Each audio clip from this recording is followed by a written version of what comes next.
Attention to the designated grid square.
Somebody, cover me.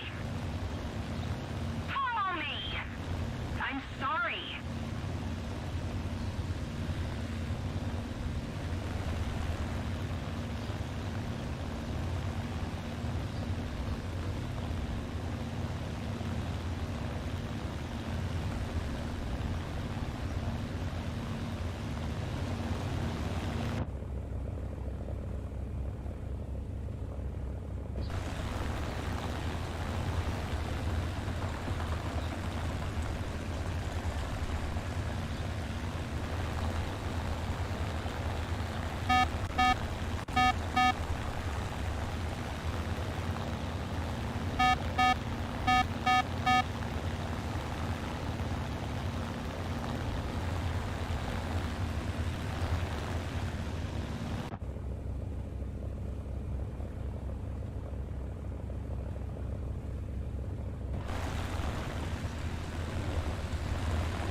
Up. Somebody, cover me! Attention to the map. Move after me.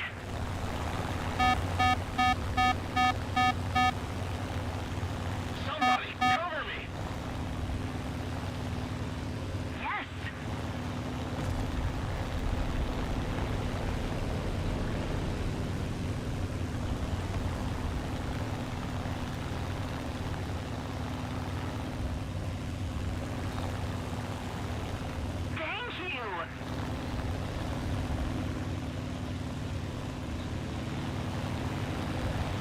Attention to the map!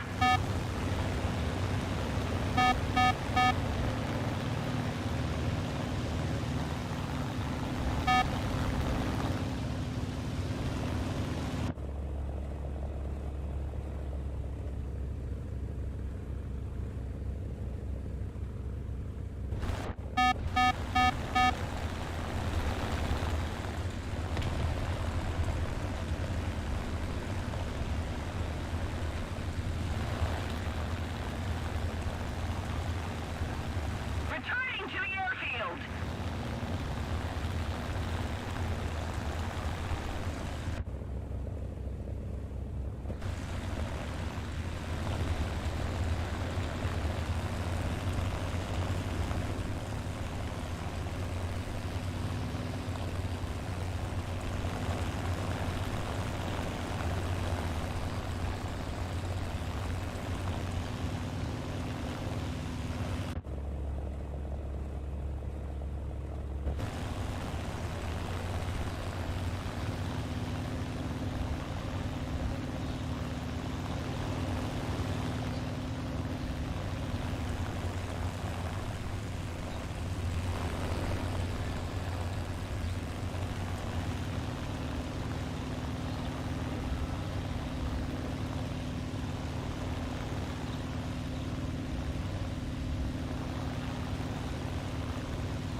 Attention to the map.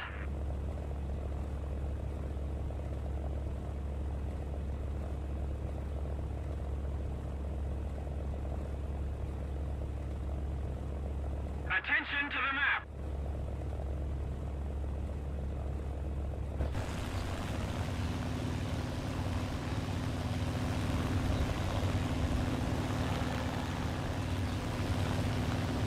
Cover me!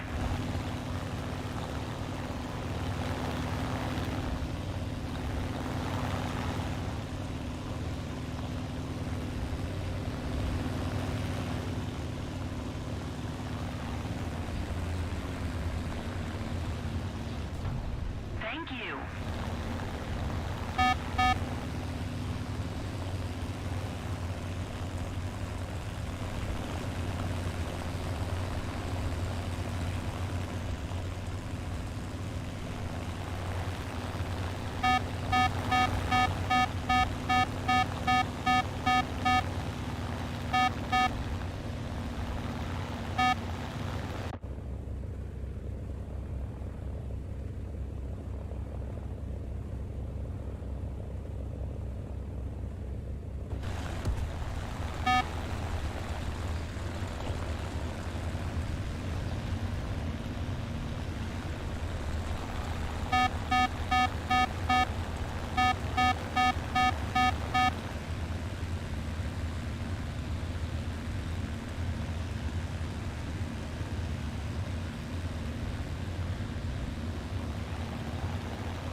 Attention to the map.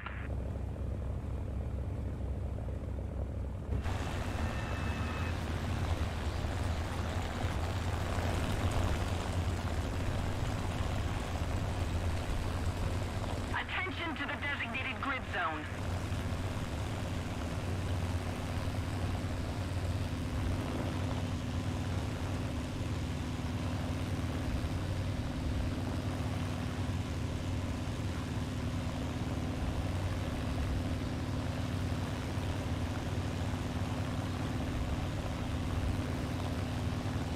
Leading for landing.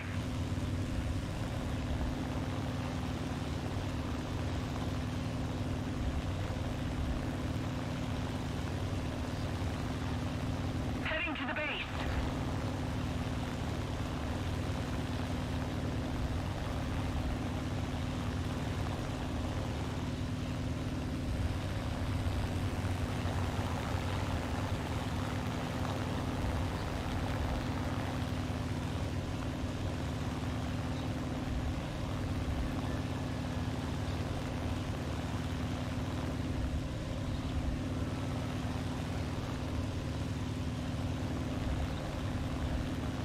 I'm sorry.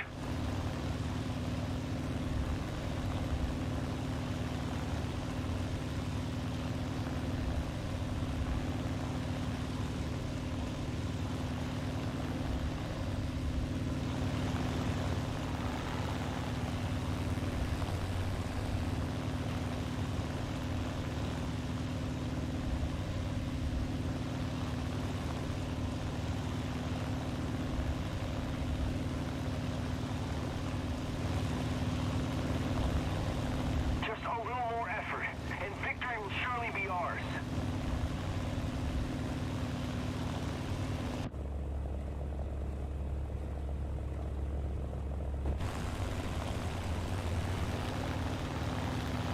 Inbound fuel.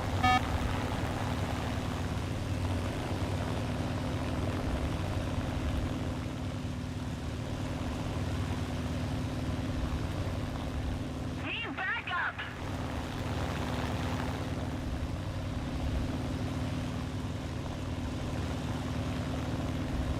Attention to the designated grid zone. Follow me.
Contact.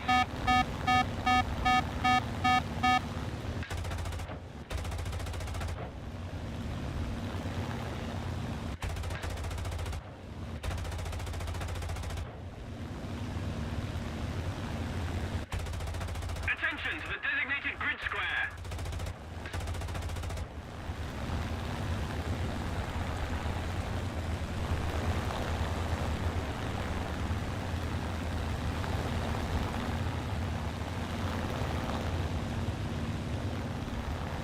Thank you.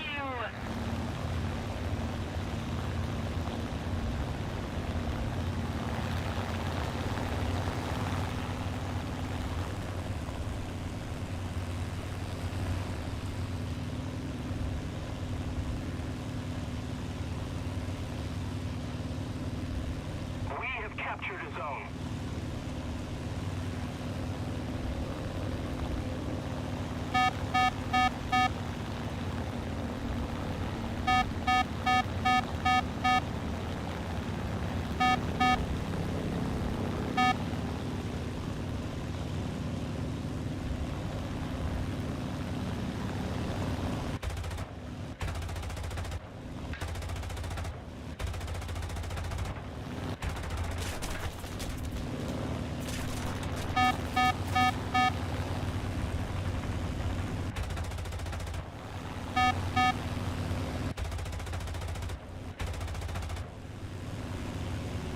Attention to the map!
Bingo fuel.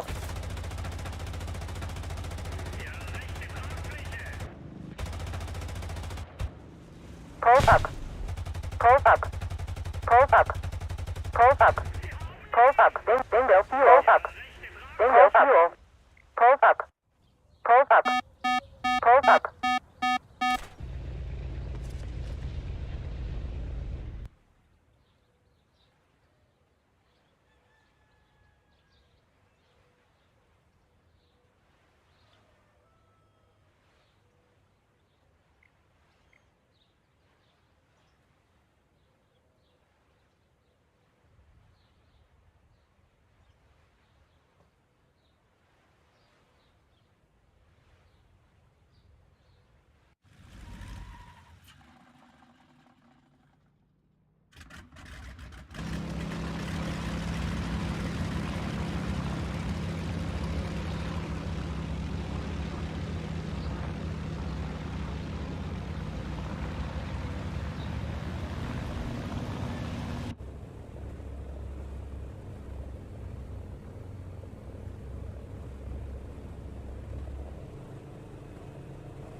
Attention to the designated grid square.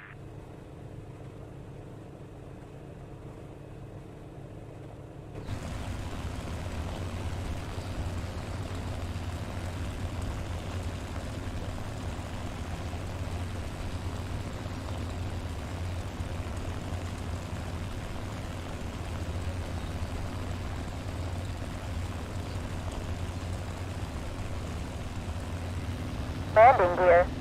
Landing gear. Landing gear.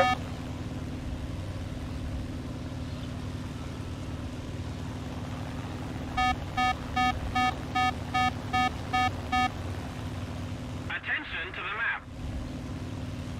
Attention to the map.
That guy was talking that shit, but I knew I was gonna get that kill.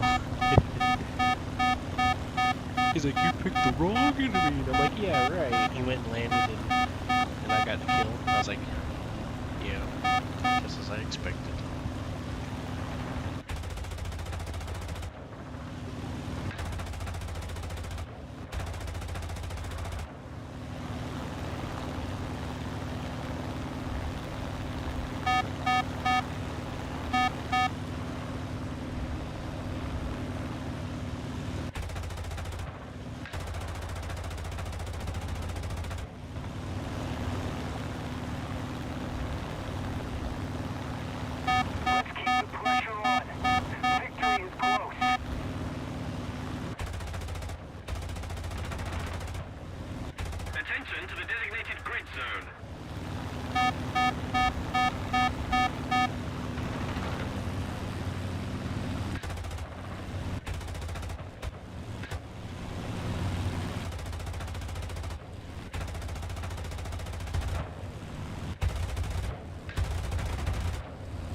Bingo fuel.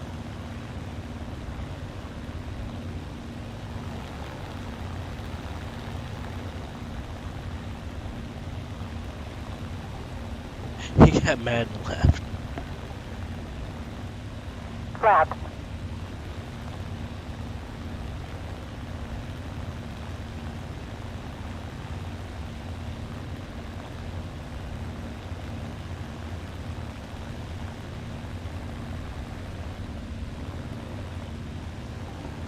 I wish I could have had a good laugh with him about it, but he's gone now. Pull up. Pull up. A little more effort, and victory will be ours. Well done.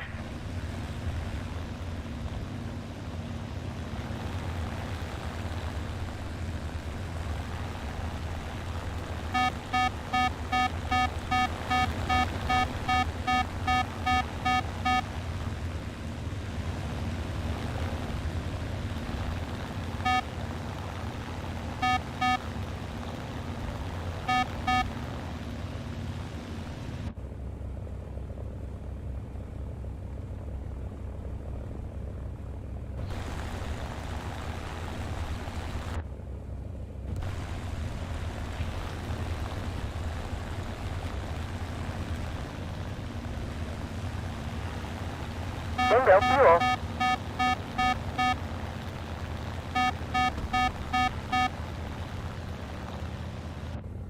We've captured a zone.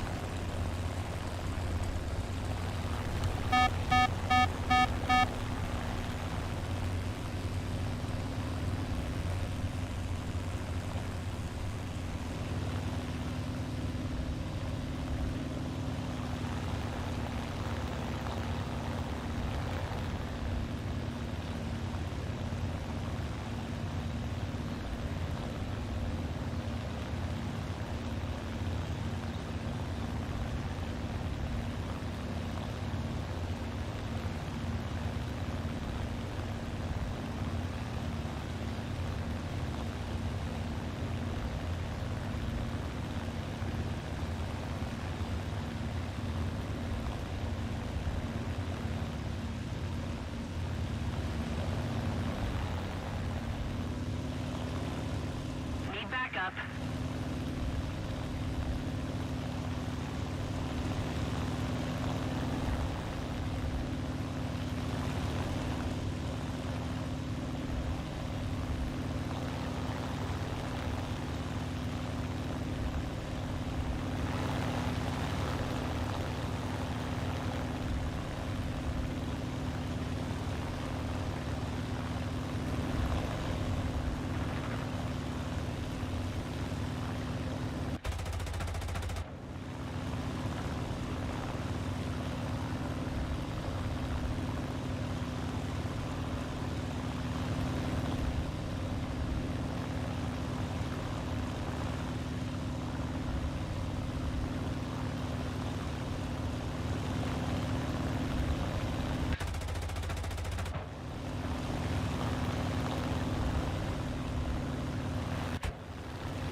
Flat.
to the base.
Bingo fuel.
Attention to the designated grid zone.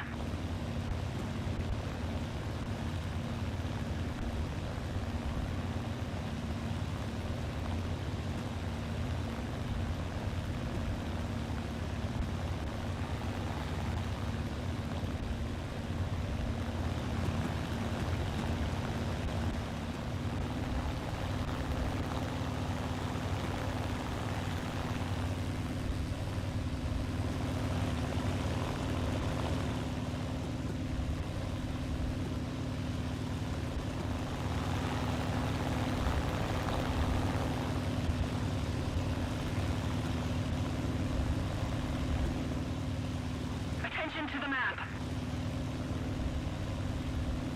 Keep it up and victory will be ours. Attention to the map.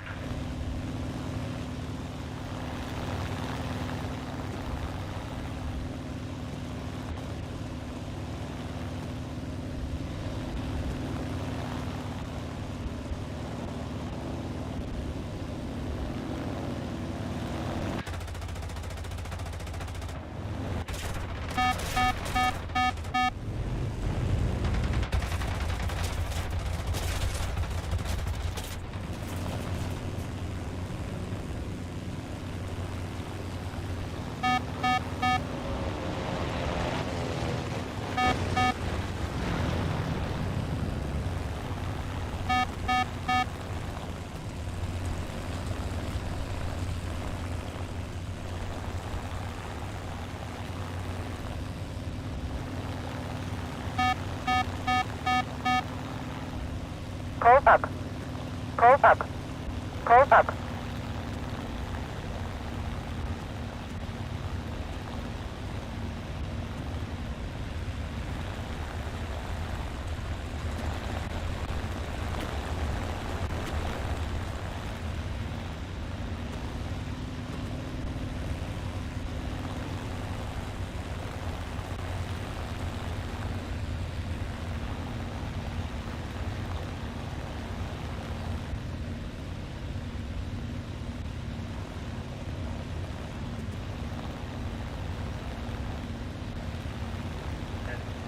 funny when I'm like GG LOL. They don't understand why I'm going LOL. I'm like, dude.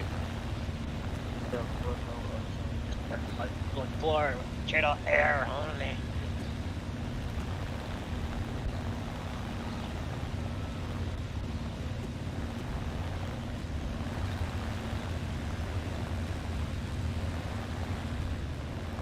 Yeah, but I was being spotted. I went turret galore again. Operation complete. Return to base. Bunch of rates. People don't understand the fact that if you're playing spawn and since you're able to double down the fucking production of every single fucking unit you're playing with, hey, why don't you go air? Bunch of fucking rates. You can literally go 4x4. And in the same spot again.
Attention to the map!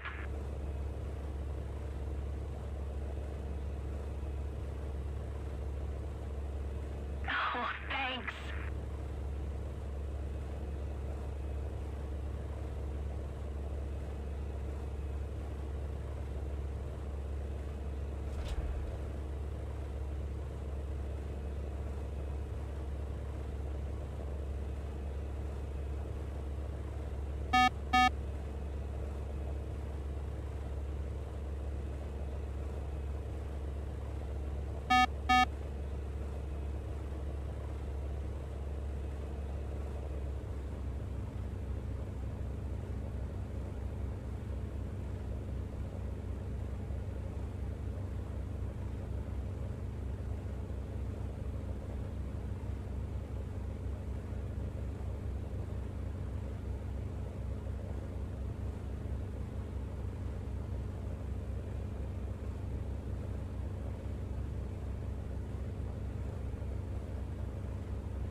Attention to the designated grid square.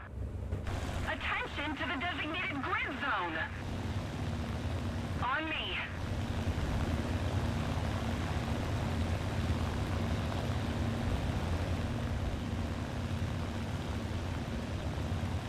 Attention to the map.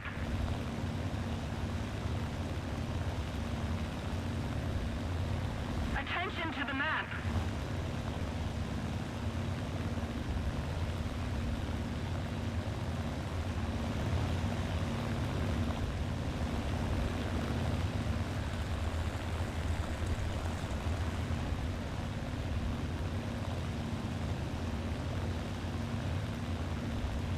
Attention to the map. Attention to the designated grid square.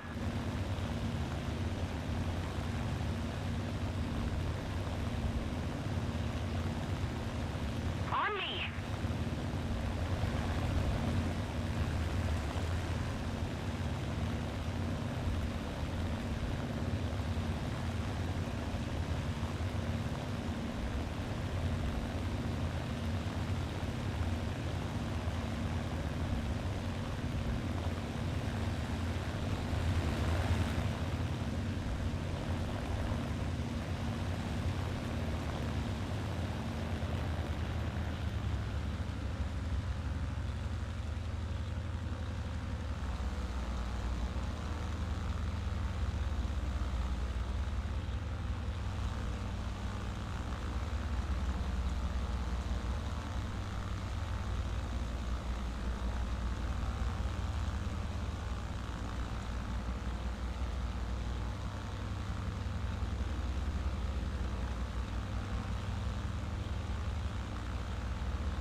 Attention to the designated grid square.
Move after me. Move after me.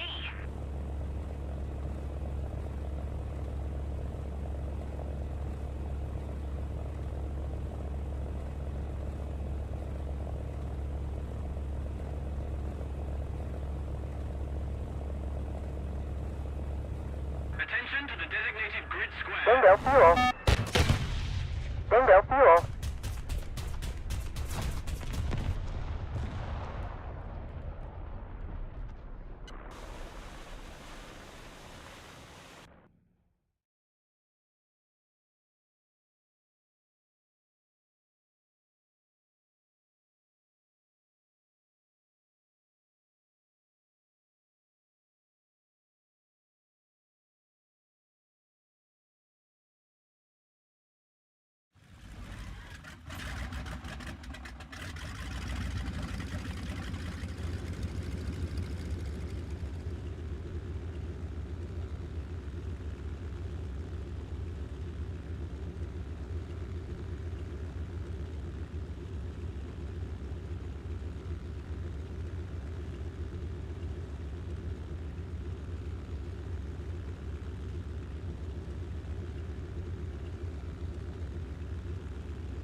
User entered your channel.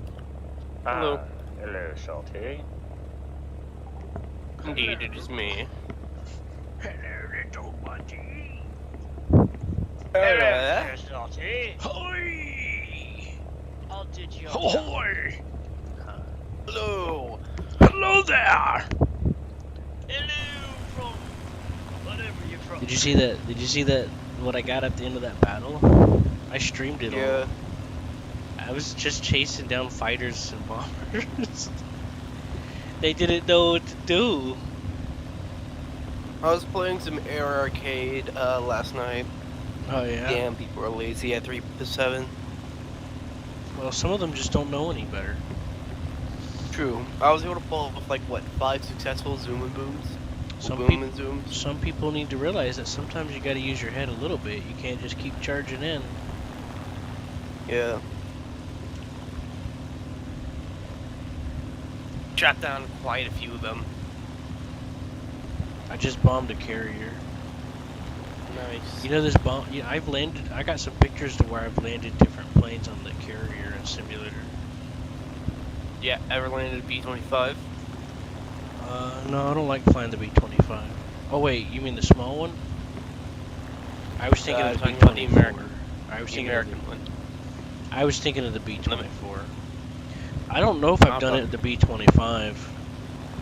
You could be Doolittle. You could do it though.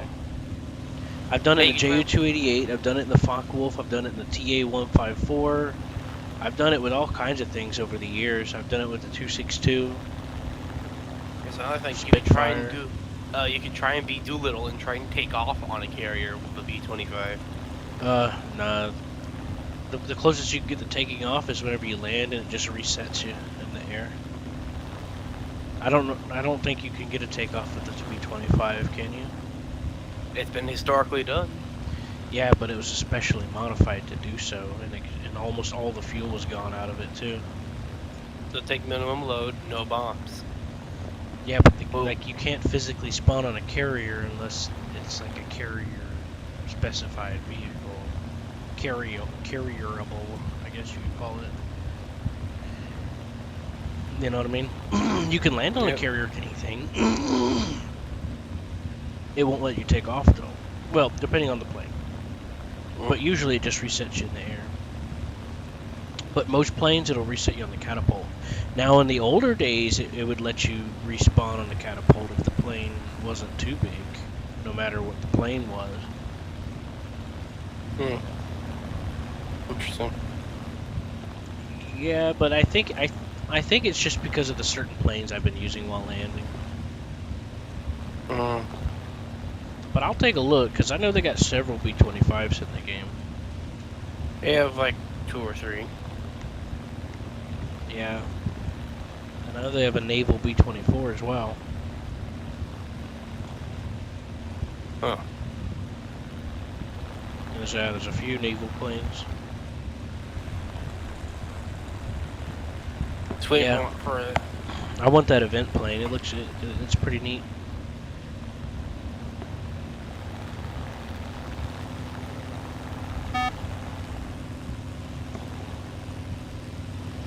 I actually want all the event vehicles. But you don't want that Hungarian tank destroyer. It's not great. Well, I don't really care about that too much. I care more about the Leopard, Yeah, that's fair. the Japanese battleship, and the plane. Other than that, I only want the BV-155 for the battle pass. That's all I want. Fair.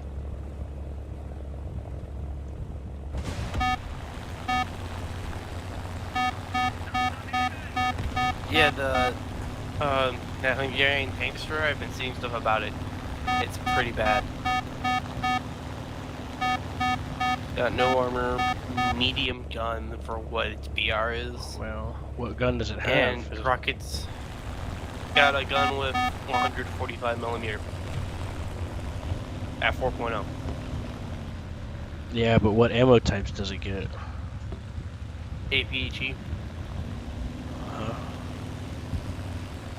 Well, what BR is it? Isn't it like rank 3? 4. That's not bad for rank 4. But also has rockets you can't aim, along with no armor. If you get shot anywhere, you're dead. And those rockets can't kill anything except for, like, you know, a German flak base. Yeah, but being shot everywhere, that's just a... That's not as big of a deal, because...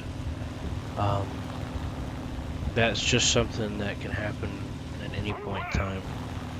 It does have a low profile, though, doesn't it? Yeah, I'd say it has a low profile. Is it fast? Not from what I've seen. It has good reverse speeds, though. Yeah, that's why it doesn't have as much armor.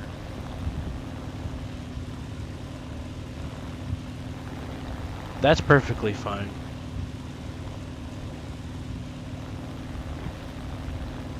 I mean, it's like, why would you take an M18? You can get machine gunned and killed and shot. It's kind of like that logic. It's like, well, they're kind of faster slightly. They got okay guns.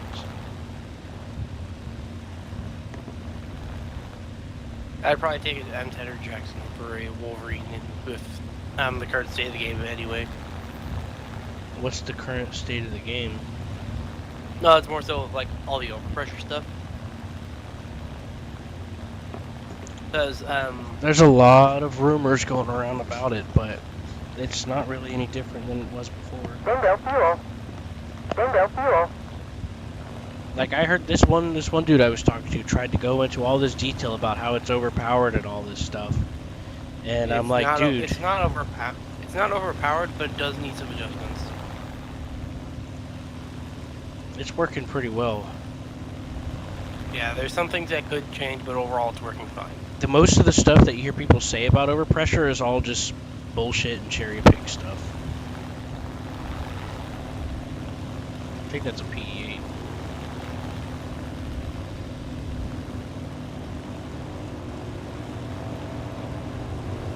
Well done.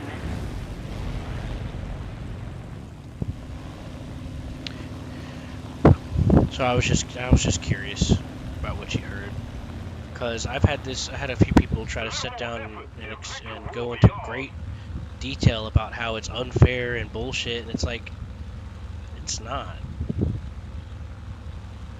You try to shoot the front of a Sherman with an HE shell, even if it's 150 millimeter, you're not going to destroy the whole tank.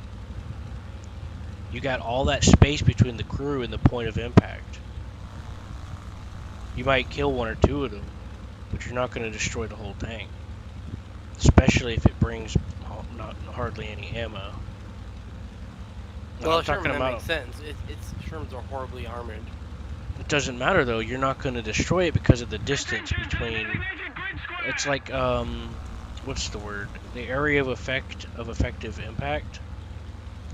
Why do you think spaced armor is a big deal in tanks? Landing gear. It dissipates Landing gear. Landing the gear. blast. Landing gear. Landing It gear. also helps protect against artillery. Instead of the shrapnel and the raw explosion killing the crew, the spaced armor dissipates it in between. Or, that's the idea, and that's typically how it would ideally work. Now, if you get hit on the top, obviously, but you're not going to do much about it because the explosion's like right there.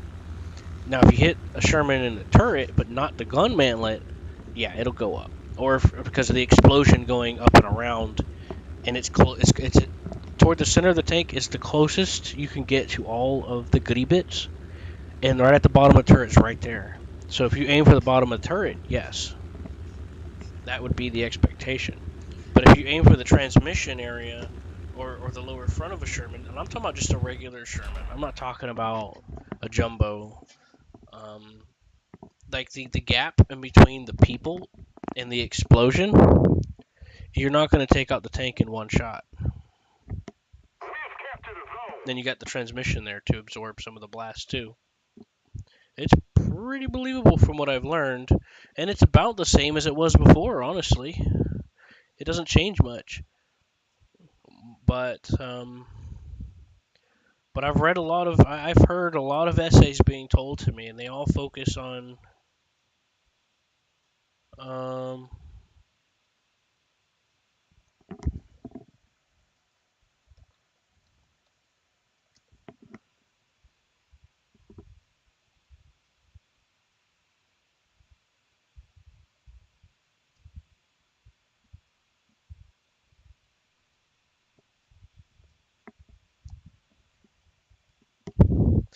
Like a lot of this, they always seem to focus on like one or two things and single it out and ignore like the entire other factors. Kind of similar to what we were talking about a little bit the other day.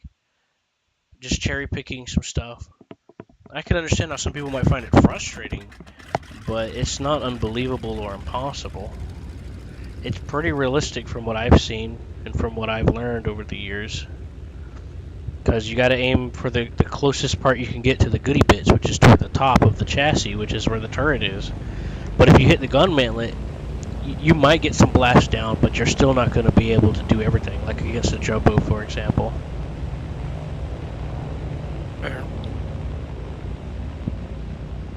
So to be honest with you, I'm pretty satisfied with it. I don't feel like it's bullshit like some people try to pretend it is. Now, someone told me that supposedly if it damages a module in the tank, it immediately counts it as destroyed, but I ain't seen that. I've damaged transmissions and stuff, and it didn't immediately count it as destroyed, so... Yeah, the perception's a bit different. The common perception of how the mechanic works is a bit different than that. What it's commonly perceived as is if a interior module is damaged, it interprets that as it broke a hole in the armor and that the pressure wave can continue unimpeded. Yeah, they say that, but I've never seen it happen like that.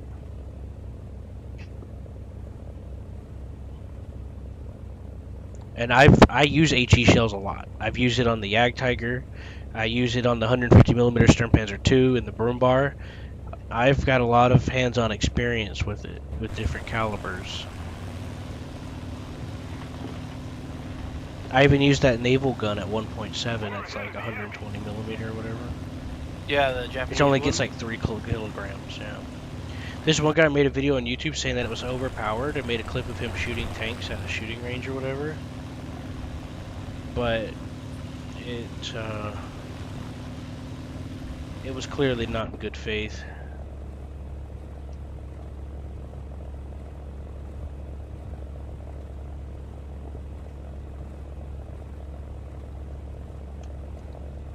Well, I'm in a random arcade battle right now. Things are going well for me. Altitude over anything else, and that's done me good so far. Yeah, you're using your head. I do that in jets too. Whenever Jet Arcade is one of the only arcades I'll probably be willing to do, because it's kind of fun just throwing around. Yeah, I'm currently hunting an IL-2.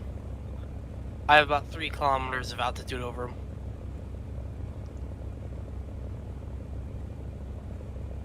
Alright, let's kill him.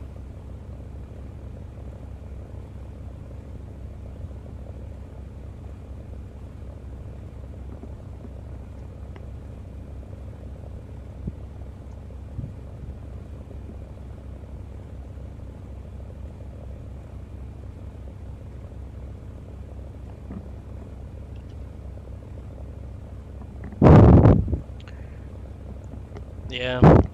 So yeah, I'm just warning you to be a little careful. I've kind of picked up on how to tell when someone's speaking way too broadly to take it at face value. So I end up just looking in on it myself and trying it out.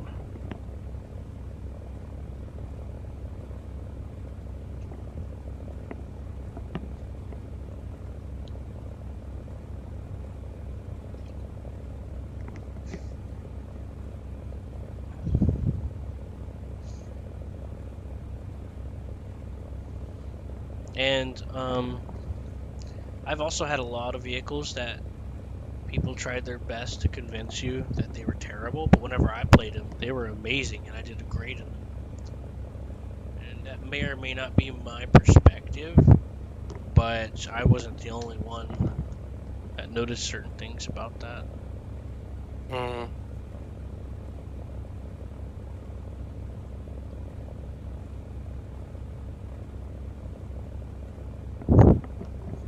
But then again, I do also have the ability to recognize certain things and kind of work around it. Because like, there's some niche vehicles that are supposed to be bad that I've also got done pretty well in as well. But that's just because I didn't try to rush out there like an idiot and stuff like that as well. I tried to play to their strengths. I see. So it's like a toss-up here and there depending on the situation. But that still doesn't mean that it's terrible. Someone else might think, oh, it ain't got no armor, it must be a bad tank. Meanwhile, it's got good speed, and it's got an alright gun, and it's like, alright, I mean, I don't see the problem here, it's tiny. Our victory is near. You know? And to be honest with you, in Yeah. tanks, you should never go expecting not to get penetrated. That's just asking. That's just setting yourself up for disappointment in the wrong way. It's unhealthy. Yeah, I know what you mean. Yeah, like the broom bar, the armor's okay for the BR, but it's not impenetrable. It does have that angle that people like to sometimes not use, but it's still vulnerable from the front for various things.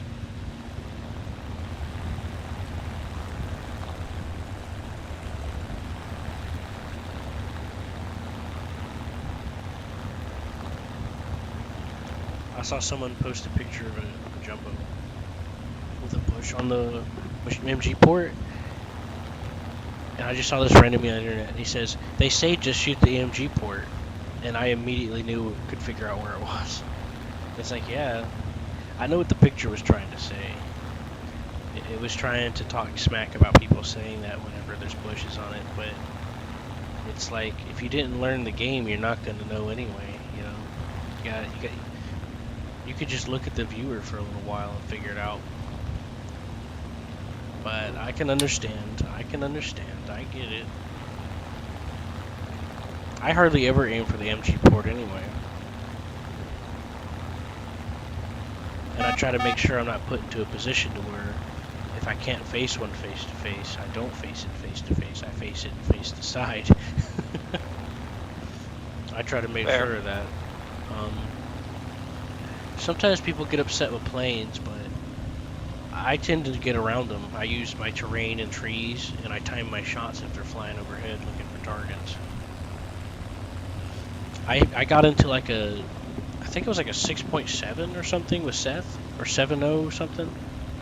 And I brought the Stern Panzer too. You know what that is, right? The 150 millimeter open top infantry support tank, 150 Yeah. millimeters. Mhm. Yeah, they renamed it the 15 centimeter whatever. It was originally called the Stern Panzer 2 in the game. Mhm. Oh, there's those tanks I was looking for. Go off now. You see an air sim in the Enduring Confrontation, the markers will disappear for the ground battle, but the units will still be there. So even if the ground battle officially ends on the map, you can still go and finish destroying the other ground units. It's pretty cool. Yeah. Bingo. And there's also miscellaneous other ground units throughout the map as well. It's more so on specific maps than others. Like Port Moresby is like lined with pillboxes all along the coastline and stuff. I'm gonna be honest. I love the climb rate at the P63, especially in arcade. Yeah. Yeah, it's a nice little plane. I still stick with the P39 as I just got more used to it, but it's been a while, so I'm rusty. P63 has a better 30mm cannon.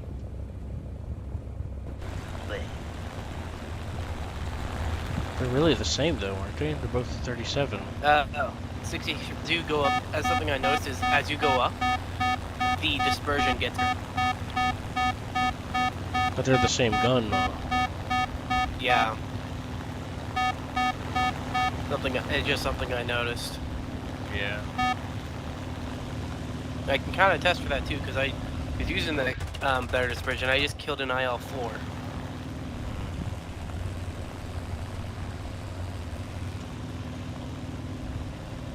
Yeah, I'm gonna go bomb that destroyer. I mean, it's a destroyer, right? I know how to bomb a carrier and not get shot down. It's not worth it though. Carriers used to be so worth it to go after. It was risky, but it was worth it. Did they have like a fleet cover or something back then? Well, they had their own cover, but they were also in groups sometimes. Like sometimes you'll get one, They would get fleet cover too at times, yeah. The aircraft carrier was just as lethal, or even more so. It was still pretty lethal, but it took more damage to take it down. But it gave you a shit ton of points. It was like 4,000 points or something like that per carrier. Then now it's just not even. Now you can sink a destroyer for more points. I'm about to try it again to see what happens. To be fair, destroyers are smaller. Yeah, but the carrier can slap your ass at like 8 kilometers up. Like, imagine me in a supersonic jet trying to zoom past the thing from as many angles and altitudes as I can think of, and still getting long-shotted by it in the. Yeah. Listen, I don't endorse that. That's the current carrier, by the way. Well, I know a trick. It has a blind spot. The carrier is blind from the front. Like, if you come at it dead on low from the front, it can't shoot you. The front deck blocks the guns up front. Yeah, with the flight Design deck. flaw. Yeah, maybe. There's a Yak 9 that's trying to come for me. Gonna get ready to boom him. And get some more altitude, then I'm gonna hit him with a boom and zoom. Yakety yak. You don't hold back. He stalled out.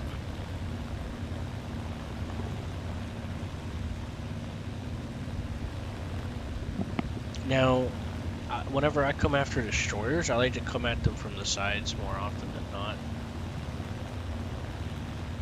I like to get the drop right on there, right towards the center. But your altitude in relevance to how they're trying to shoot you is very relevant.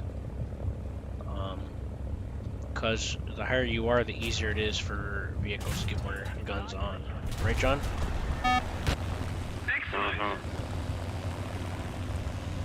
See, if there's one thing John might have a little bit of a semblance knowledge about, sometimes, it's the idea of Navy stuff.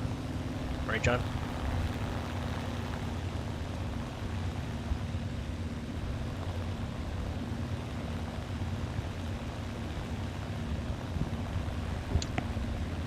Anyways, Salty, I'm still streaming my run. I'm gonna make another run on the carrier.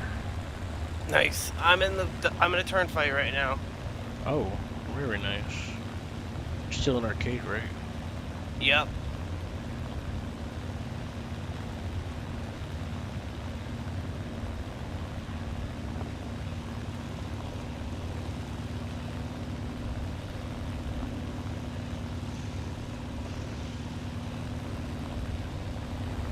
Kill my pilot.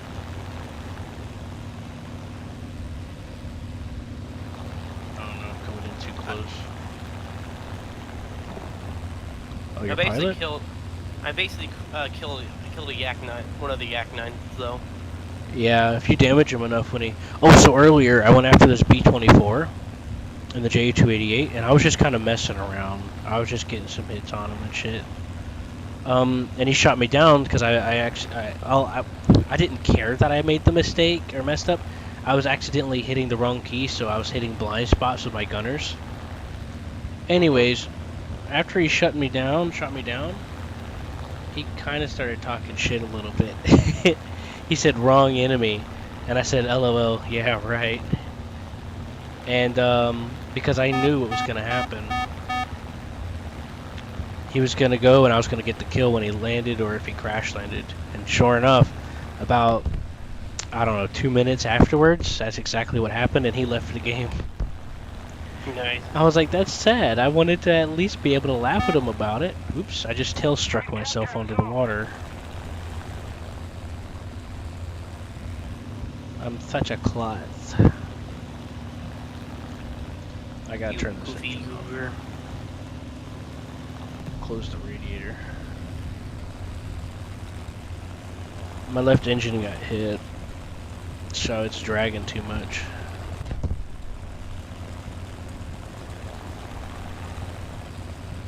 The Afghan that killed me is trying to go after one of our bombers now. I'm gonna give him cover.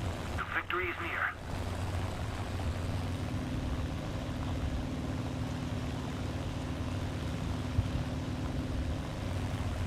No, I'm getting better at maneuvering. I know that. That is so Ever messed since up. I did that rebind that you helped me with, Oh yeah. I've been able to maneuver better. No. Sorry. You know, did I ever tell you that I have this fascination of trying to return wounded planes? To the airfield. Yeah. There's just something fascinating about trying to salvage the behemoth. It's like you're taming the beast or something. I don't know. This ain't going I too must well admit, though. landing that sort of stuff is fun. Yeah. This ain't going too well though. And it doesn't help that I tail struck myself onto the water. I think I'm just gonna have to ditch the bomb.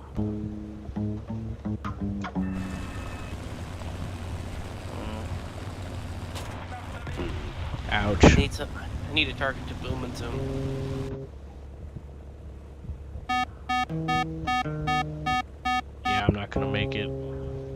He's diving. He knows I'm up here. There's a P-63 that wants to smoke though. John wants to smoke. Always.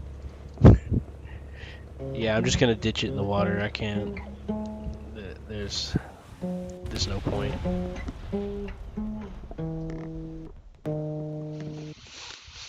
He doesn't know. Well, I was gonna get the carrier, but it was in like a corner of the map, so I wasn't gonna be able to realistically get to it. I don't think. Attention to the designated grid I should have realized that. I thought that it was at a point to where it extended the map, but it didn't. I mean, the map was already fun. Now I have a large. 109. Here's that everybody's working in wingmates.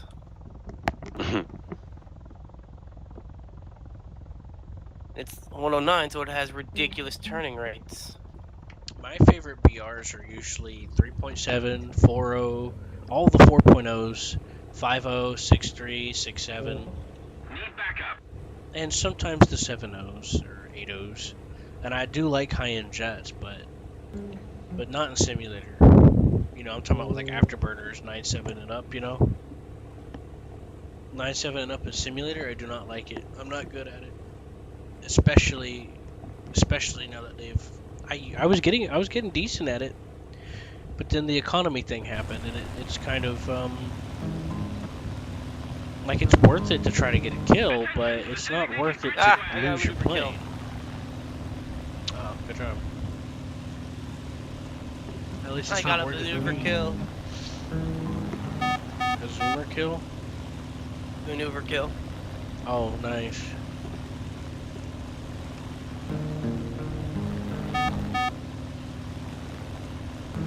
Thank you.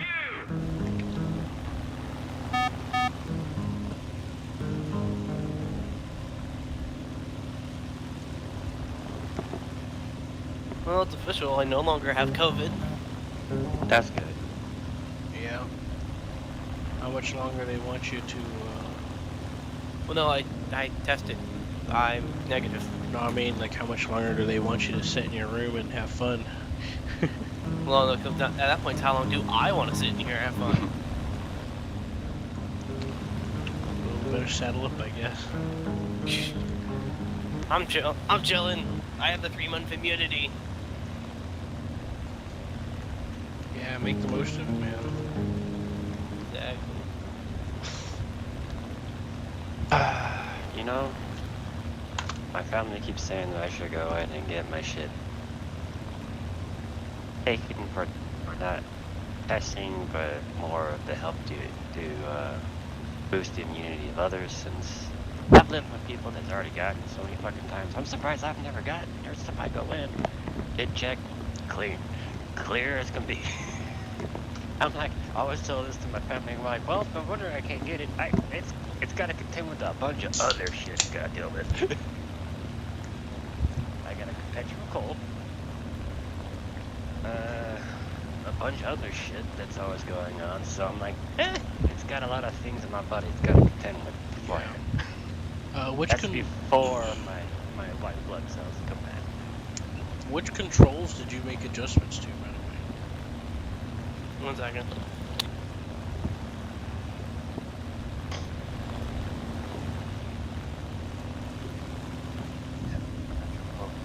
This is why I always have a high fucking white blood cell. Every time they do a test on my ass every 6 months, they're like, why is your white blood cells always high? Well, not really high, but, you know, a little above normal. I'm back. You were saying? I was just saying the fact that my blood cells isn't really high, like, you know, the infection thing, if you're trying to fight something, it's just a little elevated.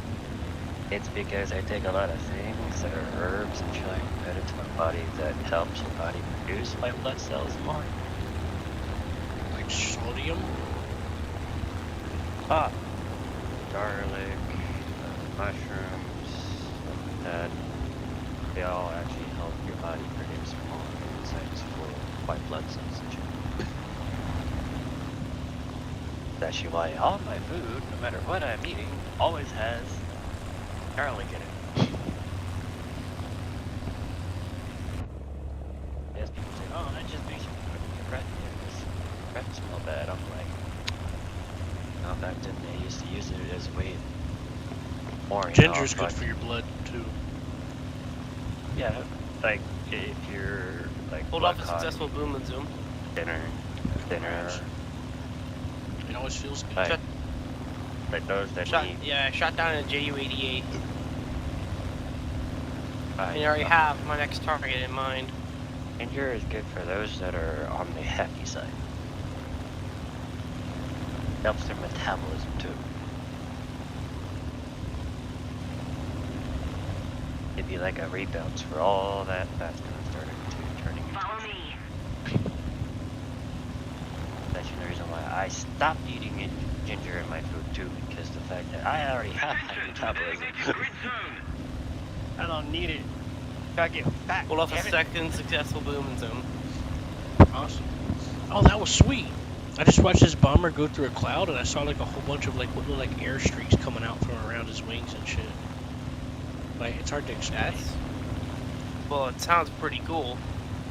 Yeah, it was like I saw like white cloud kind of stuff like coming off like on top and on the bottom of his wings and like little strands and groups. Like it was streaming back in the wind. Yeah, that's a pretty cool detail. Yeah. Yeah, I keep noticing things about this game that I may or may not have noticed before, or they just add me in. I don't know, but anyway, there's a lot to this. So what controls did I give you that helped? Rebinding it was rebinding something that was with my flaps. I think with my elevator. Rebounded to W and S, so if I ever want to pull a hard turn, I just hit W or S. Yeah, or a barrel roll. Yeah. Being able to do a barrel roll for me is essential. If I like Somebody hit the tried jets. to hit me, but they stalled out. Bingo fuel. There's another one. Somebody tried to come up to strike me. I just boom and zoomed him when he stalled. Yeah. Now I'm back to the climbing. Now I'm back to climbing. There's an 820 I can hit. Very good game today. This is a very good game for boom zooms. Well, Attention to the map. you're also using your head. You're not just rushing in there. Yeah, I'm selecting my targets. Is he diving? I think he's. It's underrated how well of a skill it is to be able to adapt and change targets. In fact, if you're surrounded by planes, that is incredibly necessary. Pressure on. Victory is close. You know what? I'm hitting this 820. I'm hitting him. He's climbing. I'm going after whoever this guy is in this plane. Got him. I think it's a Spitfire or something. No, it's not. It's a pretty one. It's gotta be. I know that shape.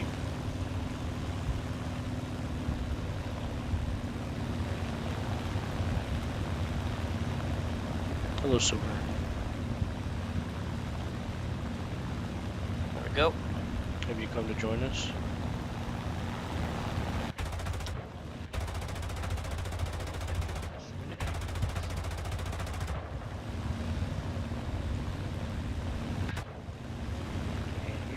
Silver, due to your time problem again.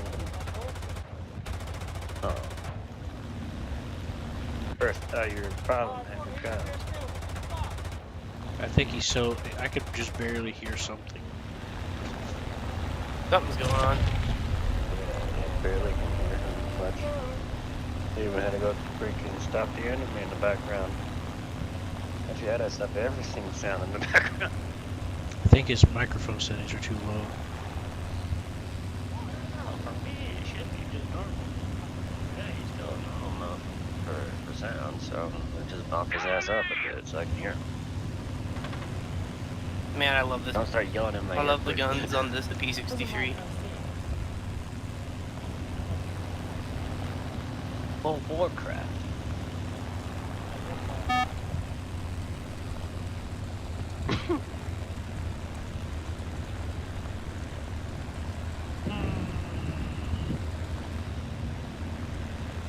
Normal Warcraft or World of Warcraft?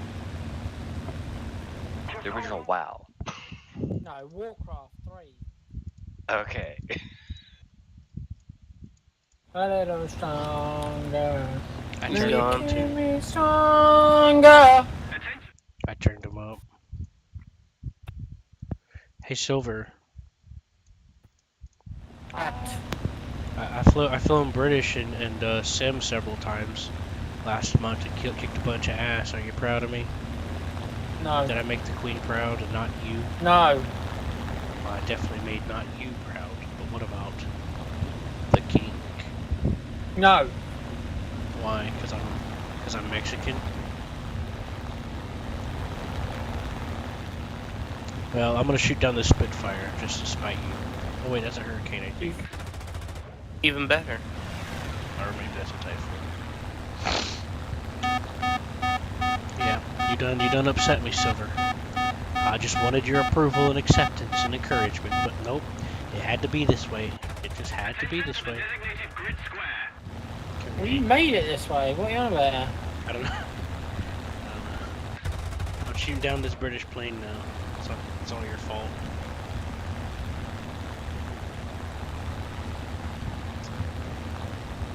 Oh, look at him. He's trying to run away. Ouch. I can't see him. The sun. Oh, shit. Oh, shit.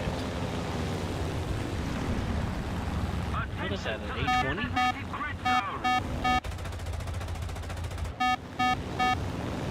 I'm just gonna have to drop my bombs and say fuck it. Hey Silver, I'm in a bomber. I shot down 3 or 4 Spitfires earlier.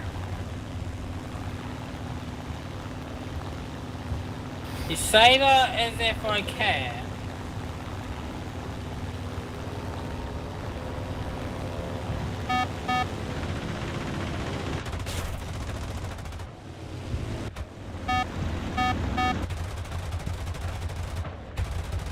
You will care though.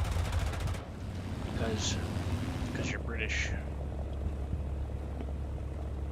Oh wait, It no. doesn't bother me, Q. But you're Mexican like us. You didn't even deny it. Thought I trusted you. Oh boy, he followed me now.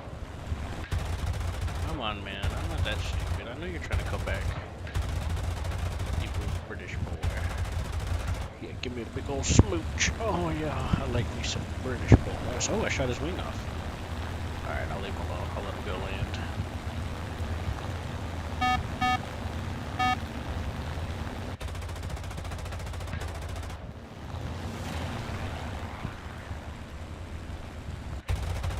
So I take up a P. Oh, never mind. I was using a P-38, seeing if I could snipe any bombers. Game ended. Oh. Yeah, arcades Stay don't a last too little much longer. stronger. You making me stronger. Silver's having a mental breakdown. Yep. It's okay though. I still That want to made give some her a good. big kiss. Sure. Look, leave it alone. You got one wing. Go away. I don't want to shoot you down. Made some good money from that game. Excellent. I'm trying to get the P. I'm trying to get the P-47 right now. For obvious reasons. P-47? Well, not the P-47. The Thunderbolt. Yeah. Oh shit. I did something. I got a major injection of Fucking silver kidding launch. me. I love this guy.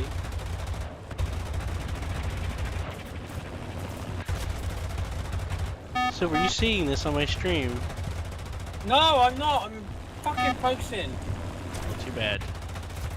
You gotta drop everything and pay attention to me now.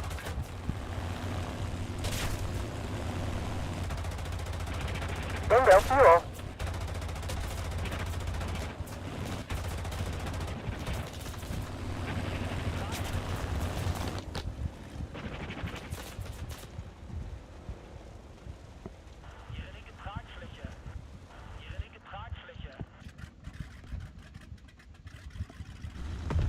Is the P-40 good for its DR?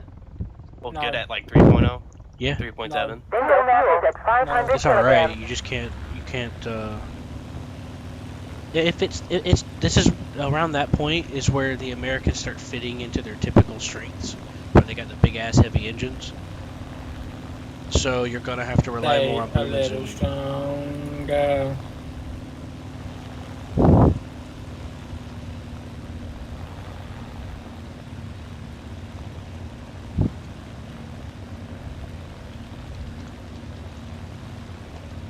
That explains its climb rate.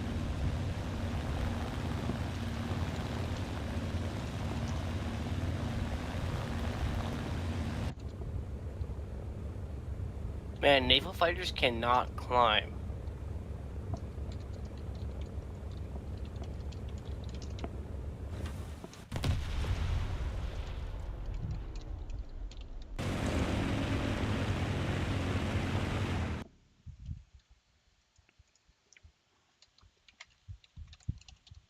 Wow, I can't even push.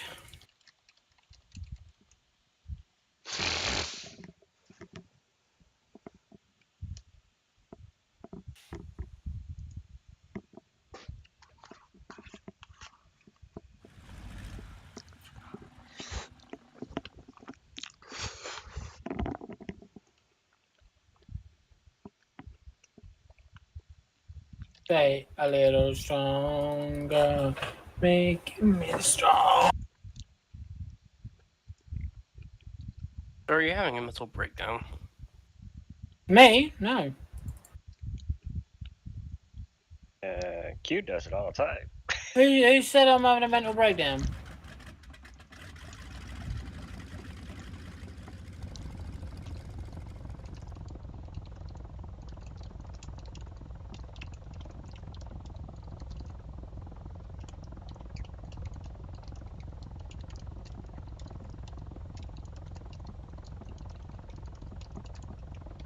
Anyway.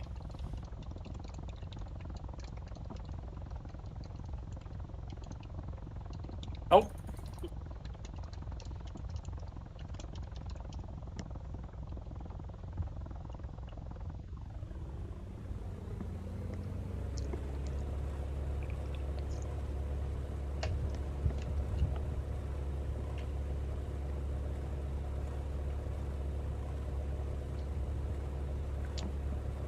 Keep it up and victory will be ours.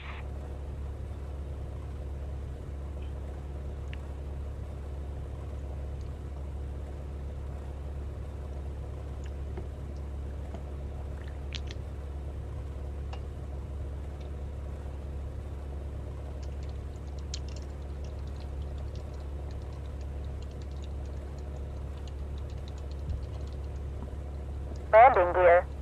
Landing gear. Landing gear.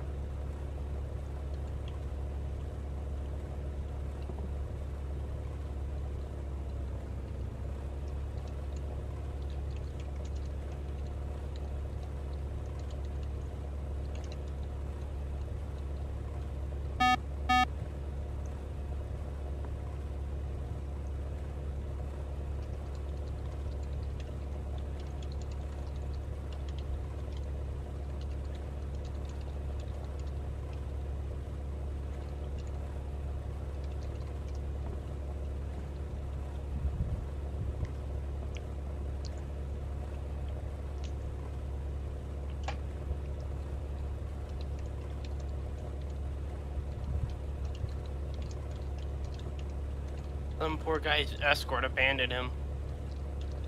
Although there is a...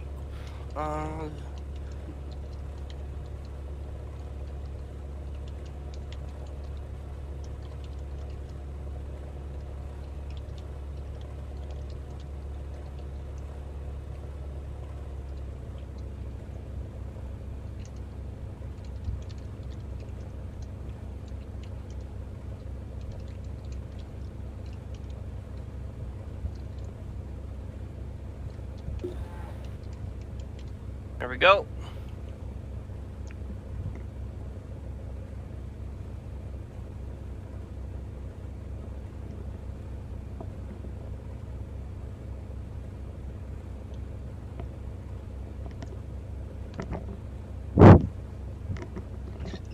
There we go. There's one.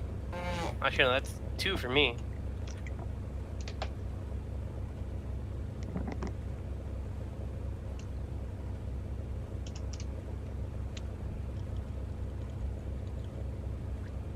That's three.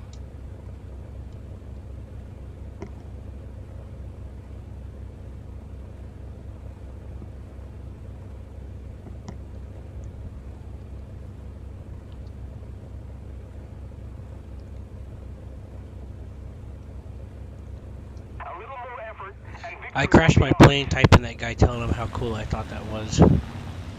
Because I left him alone. I was like, I shot his wing off. He looks like he's going to base. I'm going to let him have his fun going to land because I'll get the kill anyway. But no, the fucker came back.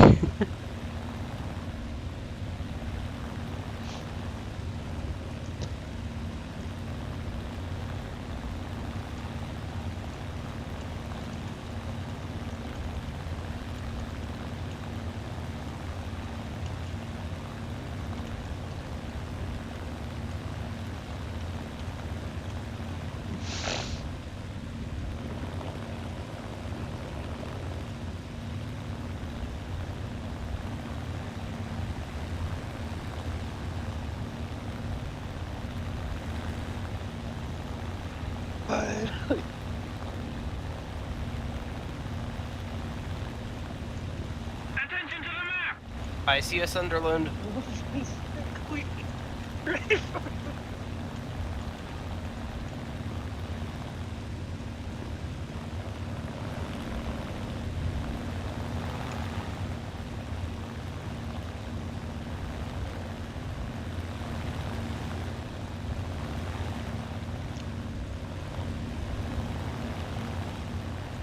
I'm gonna shadow this Sunderland. Get the fuck out of my way, fighters you that are away from bastards! him.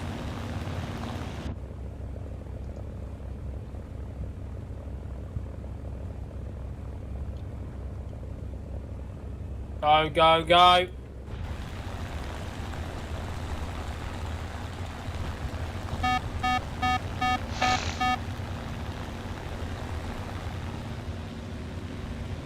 Get the grunts in.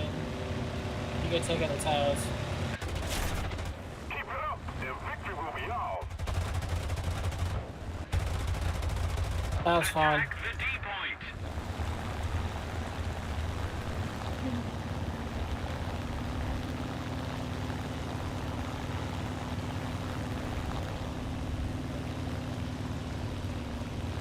Bit of a disgusting base there, to be honest. 5 kills already. Just by booming and zooming. Good job. And you're definitely getting a lot better.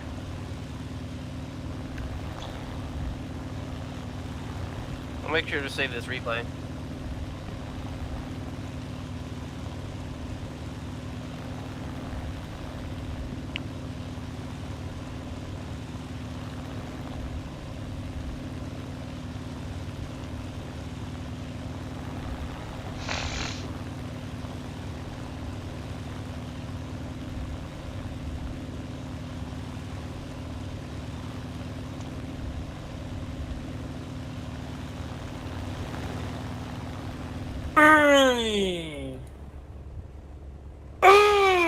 That PE2's being smart.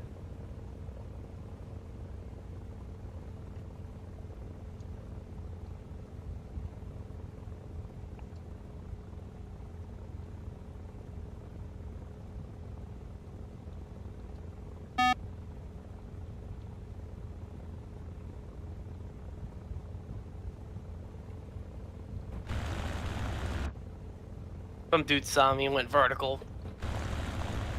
I disengaged because it was just a smart idea. Mm-hmm. Somebody starts diving towards their own fighters, that's when I disengage. Yeah, knowing when to break off is always a good thing to have. And again, 5 kills even in a defeat is good. Good for business. Yeah. Plus, I could just maintain my current altitude and I'll be fine. That would, Currently hovering around 63 meters. Well, And- 6,300 meters. in real life, that would make you an ace.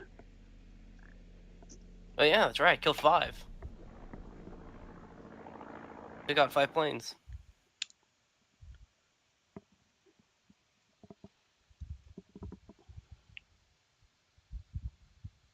Fuck off, you bastard!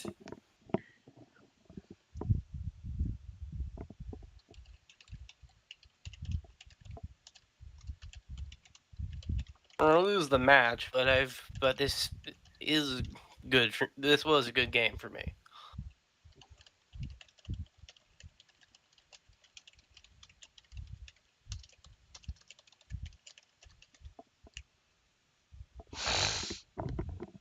Although I do wish these games would last longer. Yeah, arcade's not meant to. Wish it would. Yeah, it doesn't help that the game times for all modes have been reduced because people would complain. They don't understand that they could just land and leave, or ground pound. They just want to bitch. Like if there's like one person left on the enemy team, and they're like, "It takes forever," and it's like just land, leave, or shoot ground stuff. I mean, it's fun. Try it.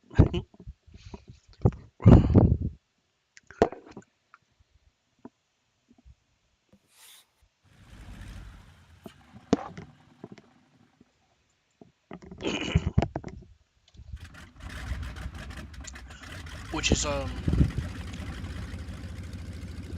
is also they added those ground targets to end the match as well, to try and help resolve that issue. Because after a certain amount of time, 3 groups of ground units will spawn on both teams, and you can win the game by destroying them. All of the groups. So they take like a big chunk of the bar out. But then the match got shortened to where they showed up just before the end of the match, and then the match got shortened to where they barely show up anymore. And now simulator battles, the sim operations mode even got shortened to where it felt like I just got started when it ended, and then they took out operations completely with everyone. I miss you, operations. Please come back. I loved you. Okay, I'm back now. I mean, I don't mind it during confrontation either, but there was some fun to be had in sim operations.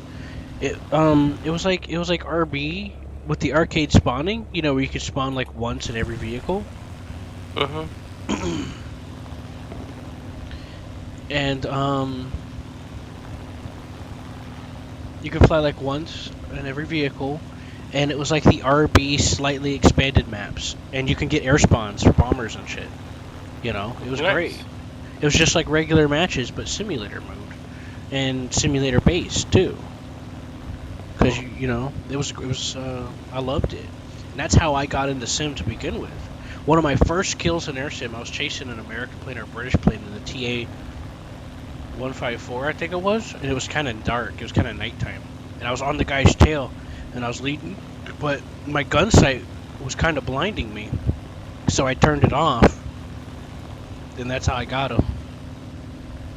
I was getting night blindness from my gun sight reflecting in my eyes, so I turned it off, and I was able to see better, Hmm. and I shot the guy down.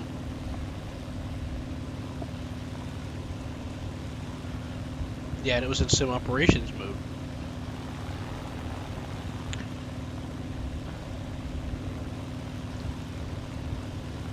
Attention to the designated grid zone. Attention to the designated grid zone. Yeah, Blue and Zoom is working out well for me. What's that? Boom and Zoom is working out well for me. Yeah, that's one of the strengths of those of American planes to some degree, at least in general. But a lot of planes Yeah. benefit from it though, so it's not just it's a universal thing. Although the P63 is really good at Boom and Zoom. Yeah, P63, I've heard it labeled as a brawl kind of thing, like a close fighter. Like it has decent turning to make it easier to stay on someone's tail. Like you're not Yeah, you're it not gonna turn. You can't match up to a 109 though. Yeah, you're not gonna turn like a Zero or a Light Fighter, but you have just enough pull with the elevators to try and keep on someone's tail well enough. Okay, Yeah, no, I hit where the it wrong really shines is its boom and zoom capabilities. Yeah, it P39 is the has- same way. Yeah, well, P39 has horrible climb speed compared to the 63. Oh, my back. Just the climb speed is absolutely horrid. Oh man, I keep hitting all the wrong buttons. That's getting embarrassing.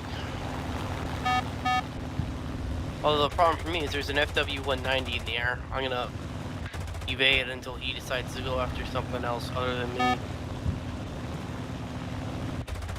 Which is a shame because he's guarding a B-18.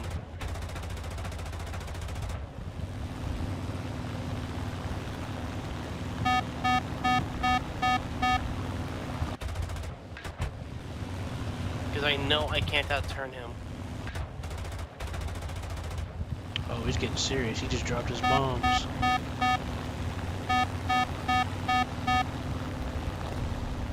Let's keep the pressure on. How good are the Focke-Wulfs? Oh, I love the Focke-Wulfs. Some of my favorite planes in the game. The Alpha 8 is one of my most favorites out of all of them.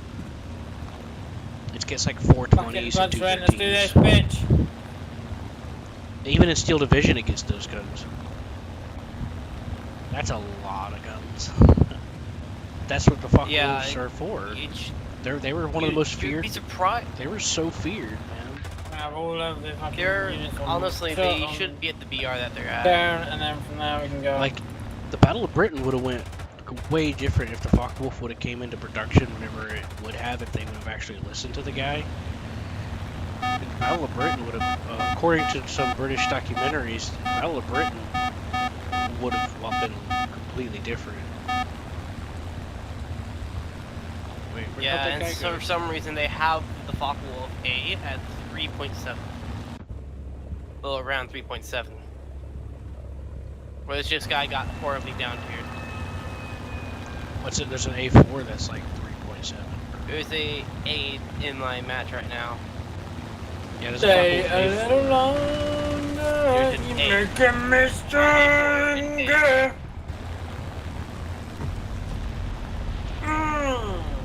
Ooh.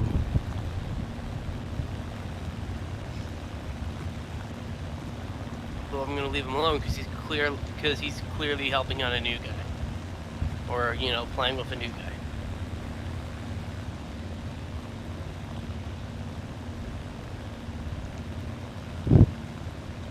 man, Silver going at it over there. You having a concert and everything. He's gonna be an idol. See, when I fly the JU-288, manual engine control is essential. It's essential for you to do well in it. You know why? Well, if you don't open the radiators, it has this tenacity. It'll overheat very easily. But it's an aerial radial engine, so just opening the radiators. I mean, it does have oil and water, but it's still a radial engine to some degree. So, if you don't open the radiators, you can't. Your engine will overheat more a lot over time, especially if you're trying to wep it. Also, having your radiator flaps open helps add a little extra drag, so you don't accidentally rip yourself. Because this plane, if you're not careful, you can blow your wings off from overspeed.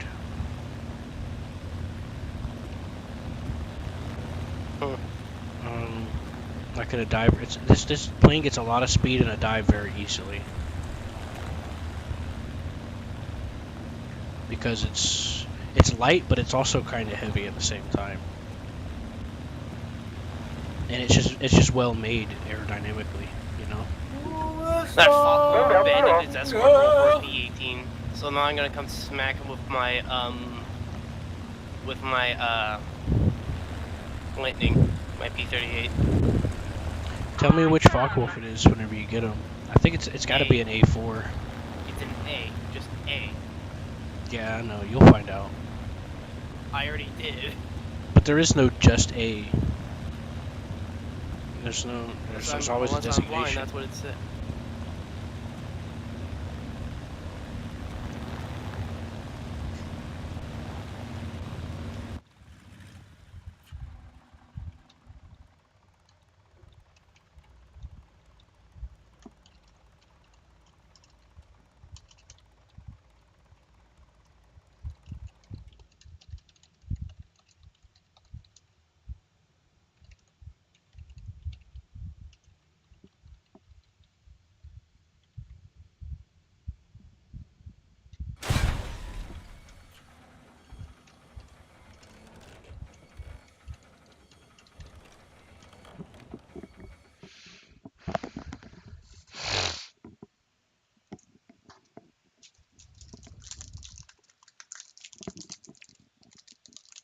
He's an A1.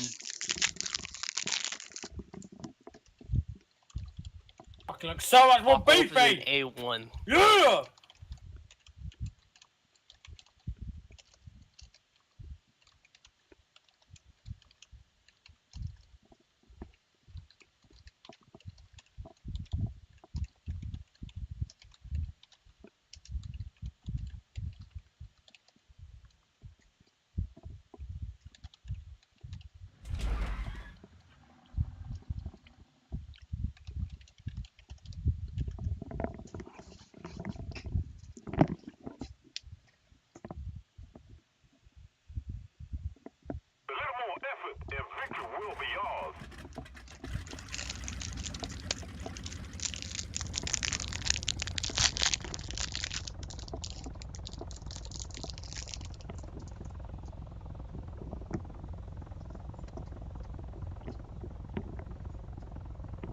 So much more fucking beefy, doesn't he?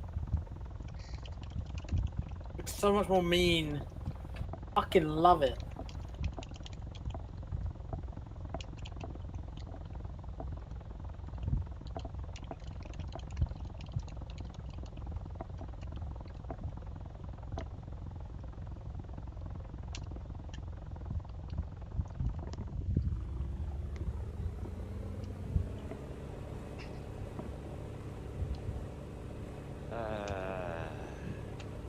Oh, Silver, when are they ever going to unban pit bulls in the UK? Hello. I'm hearing this. I hear the fact that they're like, oh, a lot of reasons why is because most of the attacks by dogs is by pit bull. I'm all like, really? Well, I wonder why. It's not really the pity. Pity's like my family's been growing been raising, you know, breeding pitties for a long time. It's not big. It's not dogs, the owner. Yes, they have some aggressiveness, but they are actually family dogs. They just want to be loved. If you rub them the wrong way, just like me, they'll fuck you up. Yeah. Most of the times why a pit bull would attack or go on the aggressiveness is usually because they were provoked. Everyone's like, oh, it's unprovoked. I'm like, are you sure everything in the background? They're like, oh, are you sure someone's fucking with it first? That's how it goes. Usually someone fucked with it or someone was raising it to be a fighting dog. Or dog fights in China, which is still banned worldwide.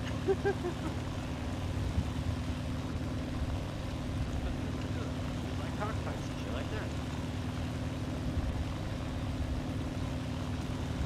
If you really want to look, like, most of the dog owners here in my state of Colorado, a lot of them are pit bull and bulldog owners.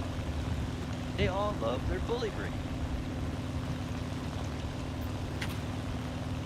They get more love out here in this state than any other state, because the fact that out here they've always been breeding out here for so long, so they know how to deal with a dog. Like there's even more vicious dogs here than pit bull do. They say a pit bull or a bully breed is the most vicious dog. I'm like, no, that would be actually the German Shepherd. It's actually the most vicious dog out here. I usually prefer other bombers over the Ju-288 because of just the amount of bombs. But sometimes there's just something about it that I like. Sometimes, just flying it. I don't know. I guess it's the way it looks. Family-oriented It looks pleasing to the eye, kind of. dog.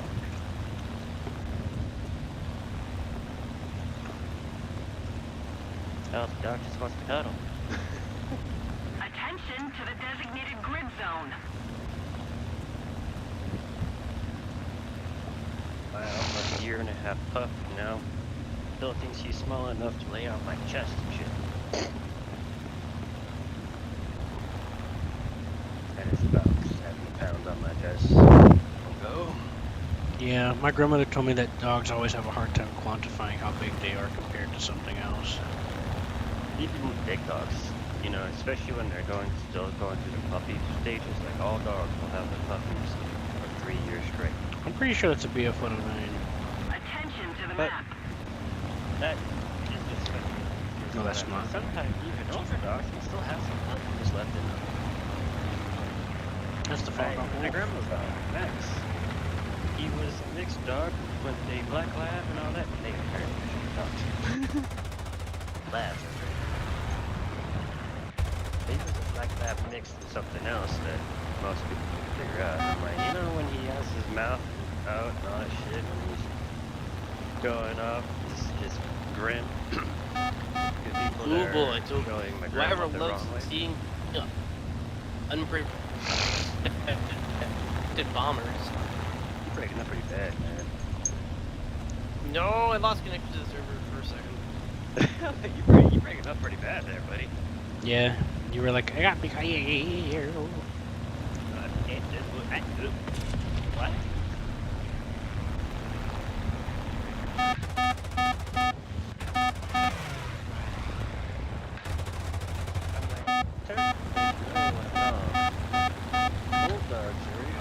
My pilot sniped the Came from Brits anyways. I committed pilot snipe. Definitely a pit bull is definitely just a subspecies of the bulldog. Man, I'm so freaking rusty. A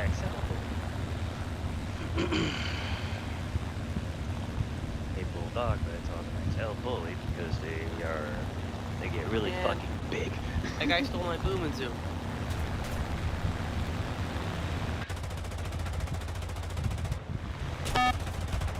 My dog's brothers and all that shit are fucking monsters. Monsters of a dog. Huge.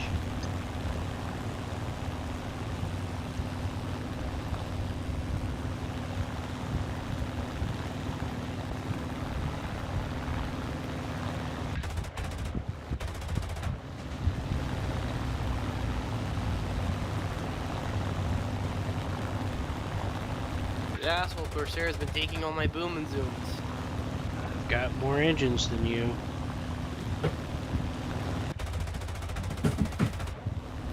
P40 though wants this. That P40 wants this smoke though. Yeah.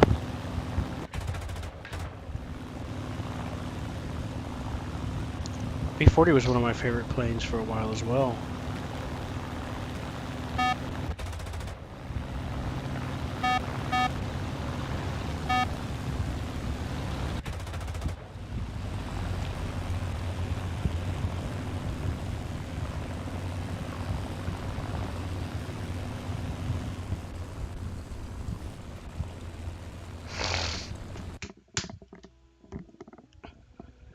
Damn.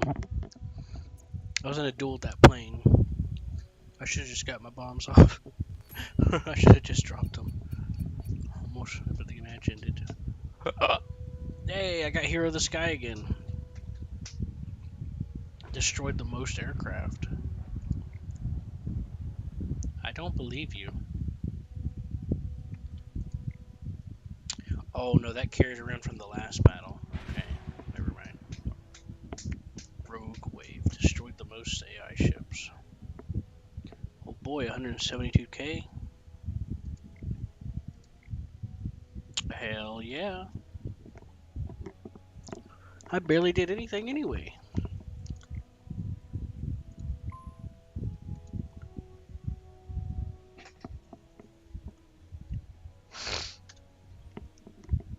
Once I unlock the B-17, I might do like some bombing stuff, because then I can actually gain altitude. You know what I mean? Yeah, maybe. It's kind of so-so. It depends. Like the B-17, the first one you get, has overheating. It has some trouble overheating. It's a little easier, if I remember. I've never considered it a great climber myself. It can climb okay. I had some fun using clouds to mess with people with Seth, but I usually just go low. Corsair stole my kill again. I swear to fucking God. I think he died though. You know, Nope, now that I fucker. think about it, I could fly. No,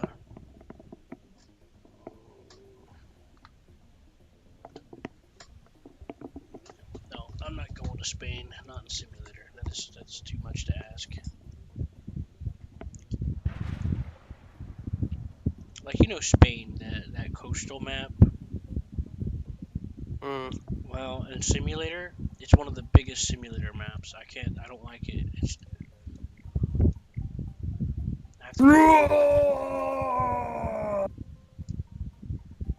If I want to drop bombs on anything, I have to fly across the entire map, and that takes a while, and I just don't like it. It's too big for me. I don't. That's part of why I liked. That's part of why I liked. And that's why nobody likes you.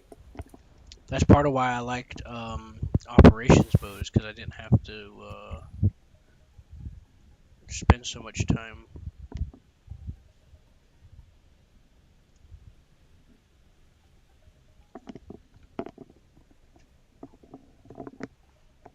That guy that I got to talking to that guy that I shot down in that Tempest.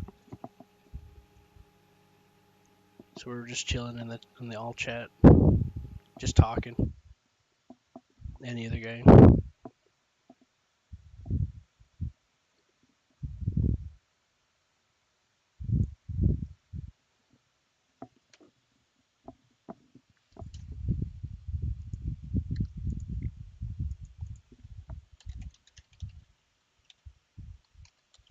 I might actually run out of fuel.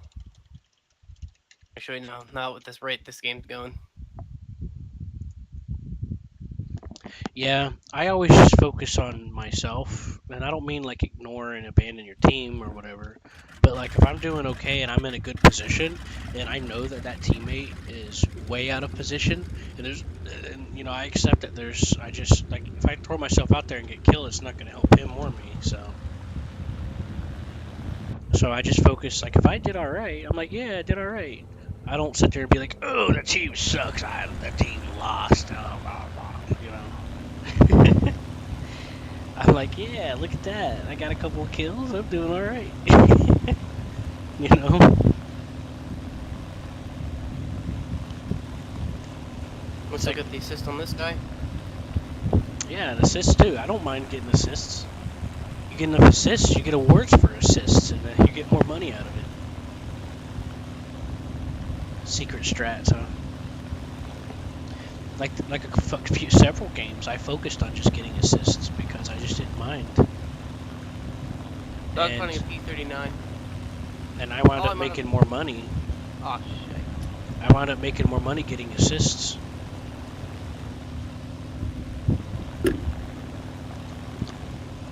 He's fucked. Yeah.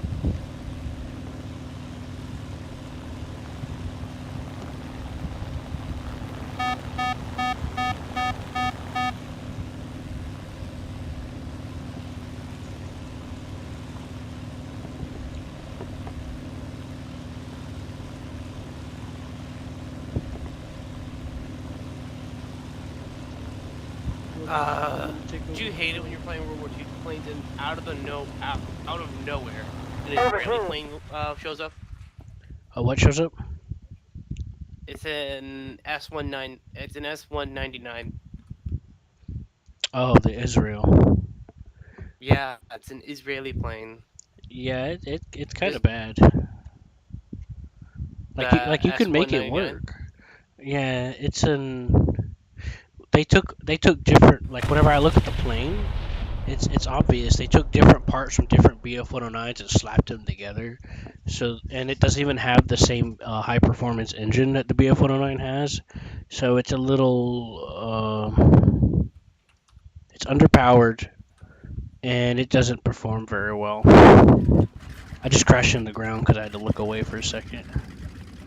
I mean, it's an okay plane. I'm sure you could manage to do all right in it with practice and upgrades, but it still has its drawbacks, you know.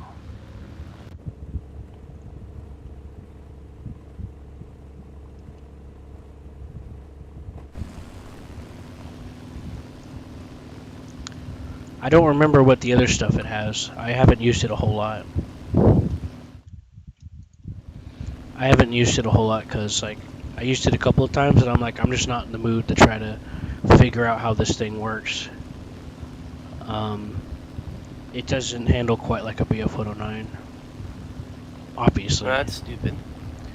Well, it makes sense considering it's a hodgepodge of parts and it's underpowered. The engine's not as good. Like, you can compare different BF-109s and compare the engine. That's what I did with Scruffy. I'm like, because him and I were trying it out, and I'm like, what's wrong with this plane? It doesn't feel right. So we got to looking at it, and immediately it already looks odd just by first glance, but whenever you actually look closely, you could tell what happened. You know, a funny thing about the German planes is that they were very easy to build and develop, and that's why some places even afterwards were fond of the engineering of it. I didn't know that, but yeah, apparently it was very easy and simple, and it didn't require a lot to make. And after the war, several countries wanted to get up on some of the designs of it, and it was respected in engineering. And I don't think it was just to be German engineering. Yeah, it wasn't just the Focke-Wulf. I heard it was just a lot of the planes in general.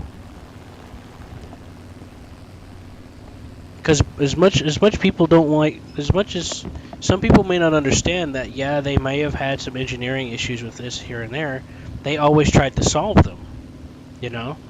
They didn't just sit there and be full of themselves. Haha, look at this mighty tank I made. They tried to improve on it. They tried to work out the issues. That's why the Panther G exists. Panther G is one of the embodiments of them working on improvements to the Panther.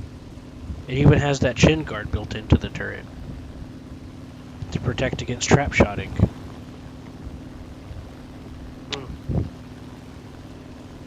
Yep, and then they put a governor on the engine to reduce its output a little bit. Or not output, but it's like I forgot how that works, but that's why the Alpha's turret rate is slightly faster than the G's. I'm getting closer to unlocking the P-47. I'll be fun to have, especially for boom and zooms. It can be fun. It just takes a little bit to get used to. Every 'Cause plane takes a little bit to get used to.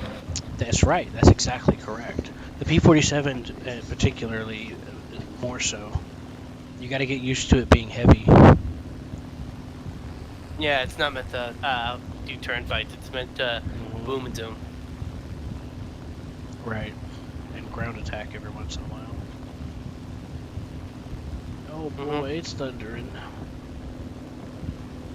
Oh yeah.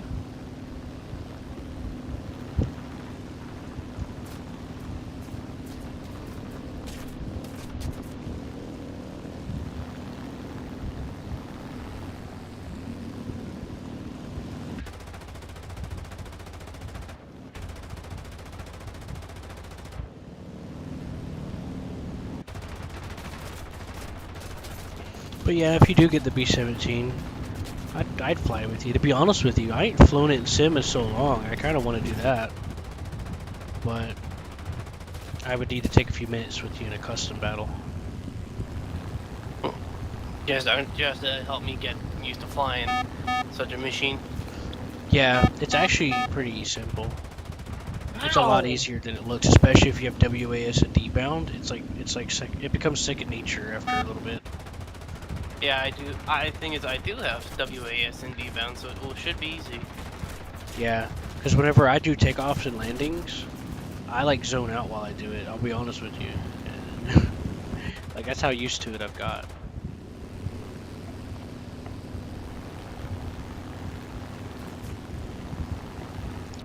Maybe stupid, but I'm gonna try and boom and zoom with P-47 unless he dies. He does. Come back up.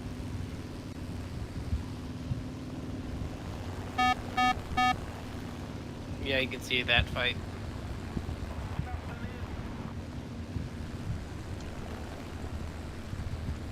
My altitude is scaring people. I'm willing to bet at least a couple of them you've already killed. No, I haven't killed any. No, I meant from like previous matches. Possibly.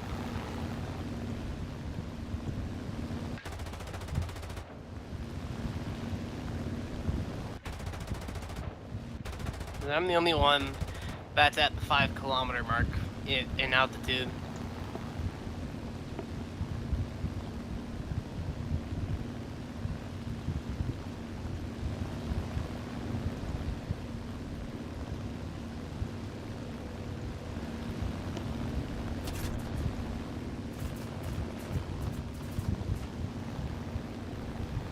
Some poor B-26 sacrificed himself to kill a base.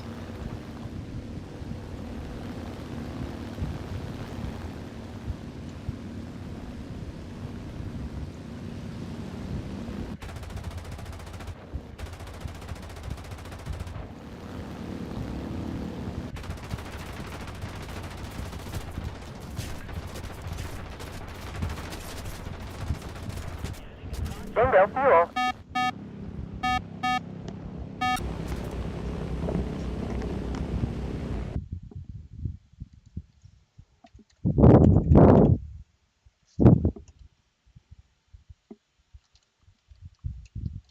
Well, I spotted a vowel. Wait, that's not a vowel. Is it D4 or Y2? I'd like to buy a vowel. I said vowel. Is he gonna climb? No, he's staying level. Oh no, he's climbing. No, there. He's steadily climbing. At 109, I have to worry about though.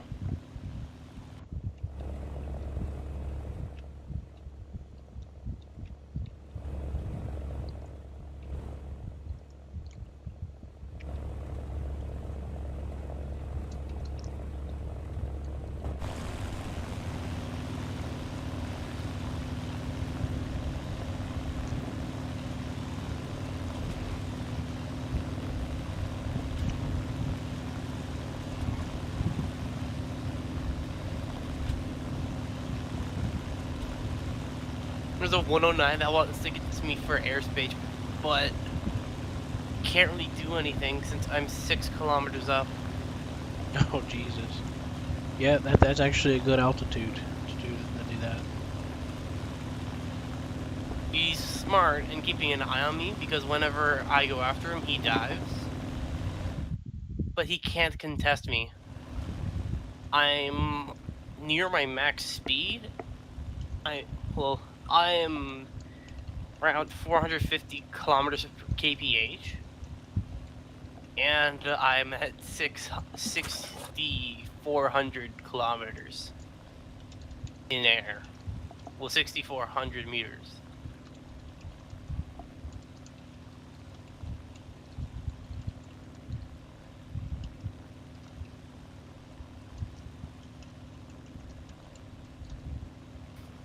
And I didn't get a single kill or shot off, and we won the match. I wonder what I get for this.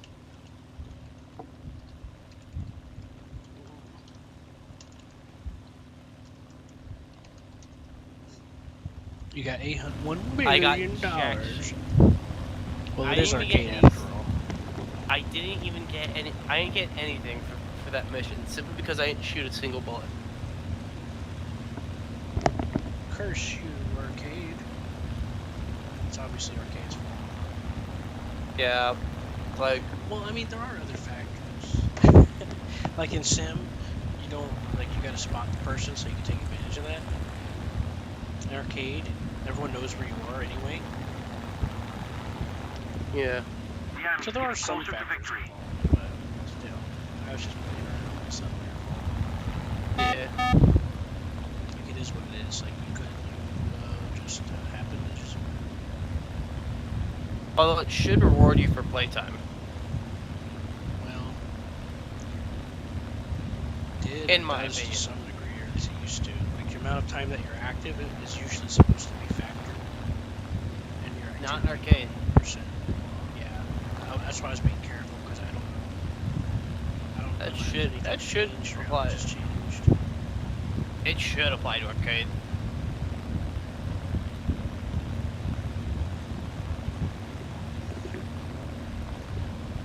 I'm gonna mute for a second. Let me know if you want to do the. Let me know if you want to link up or something here in a few minutes or so, or whenever you're ready. How close are you to B-17? You're pretty close, right? I was close until they added the Marauder. Then I sort of went to get better fighters. I'm I can currently help you close. unlock the Marauder. Oh, with the boom and zoom, I can unlock it just fine. I'm currently trying to unlock the P-47 so I could do better boom and zoom. I meant planes in general. The planes that you're trying to get. My bad. I'm gonna Yeah. mute for a second. I gotta follow.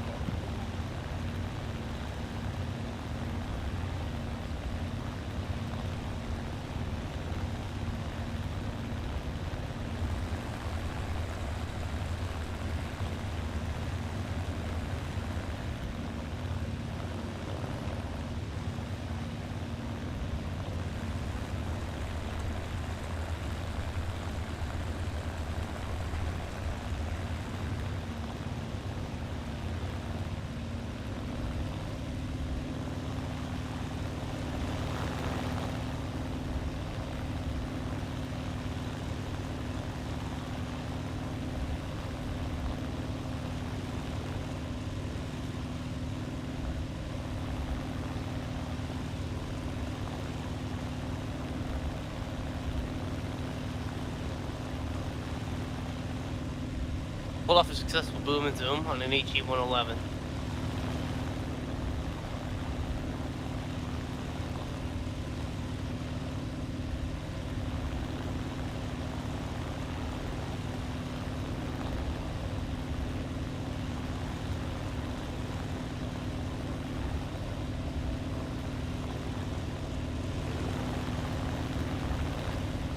Pulled off his tail.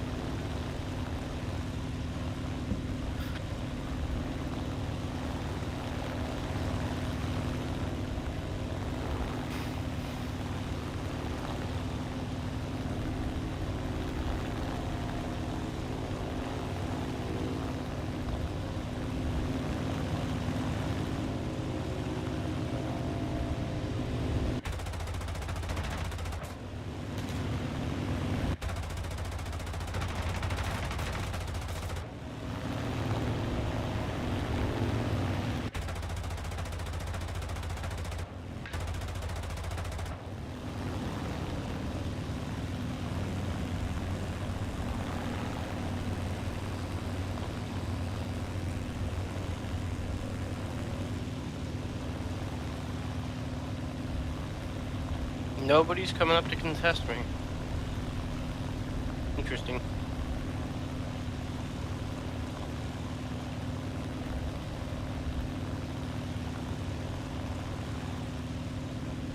Bingo fuel.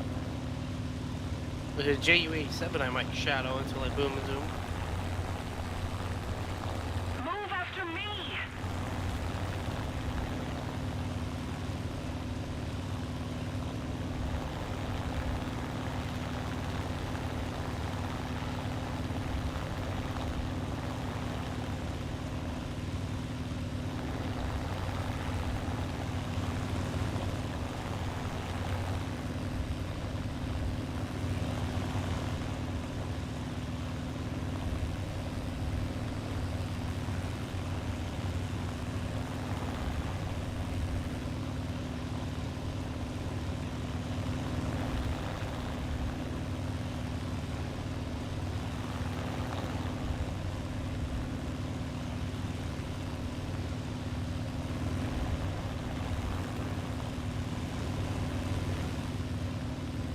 Yeah, he's diving. I scared him.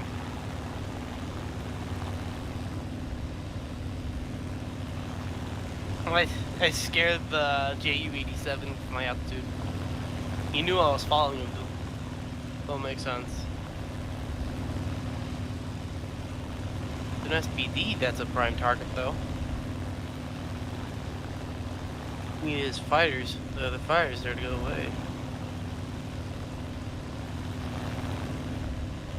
Attention to the designated grid square!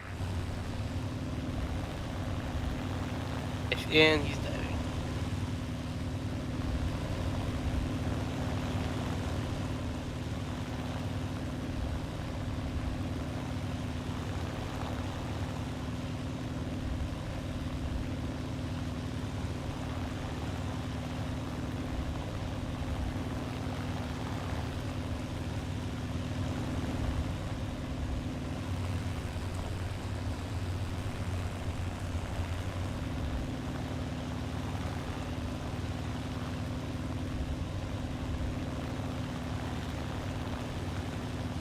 On me! On me!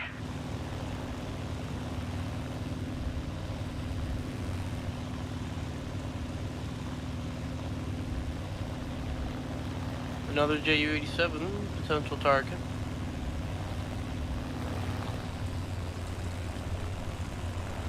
He's diving.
I have 3 greedy motherfuckers. All of them Russian. Attention to the designated grid square.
Bingo fuel.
There's an Avenger who isn't diving. Sounds like a kill for me.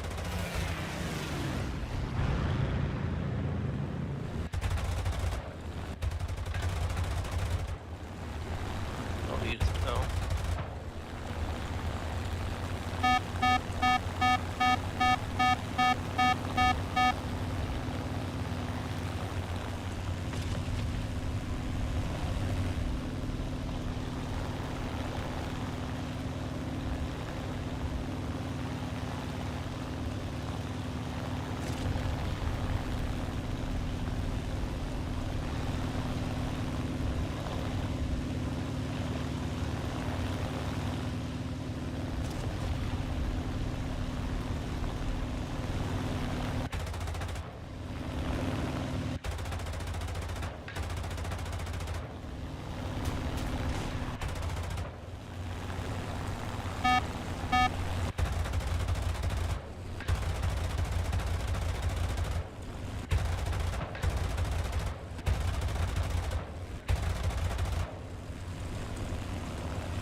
Another Israeli plane.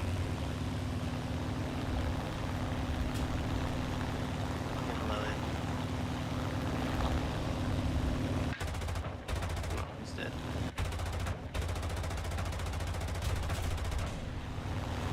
Flat.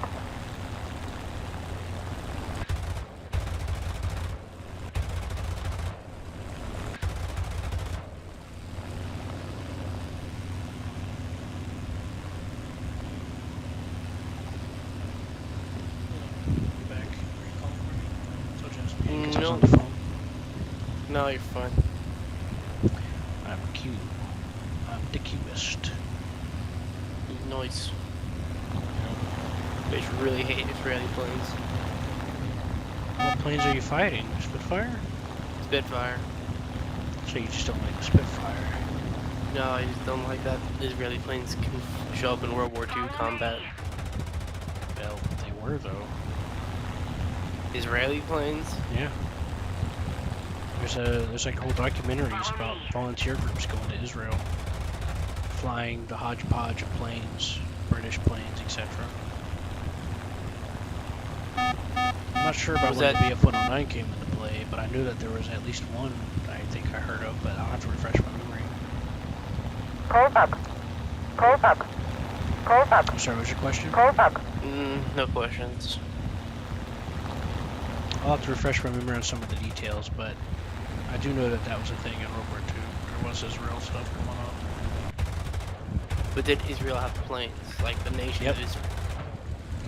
Like the Star of David and everything? Yep. There was volunteers that went there to air quote defense force all the way back to before we joined the war, if I recall correctly. Kind of like how Britain got volunteers. Close up. Close up. Close Yeah, it's up. like that. Close up. Close up. I'll head back to the airfield, and while I'm heading back, I'll look it up. After I shoot down this B-26. Man, Zoom. you gotta admit though, Zoom, I like zoom. those victory marks on the planes to identify them. Do look nice. They look pretty snazzy.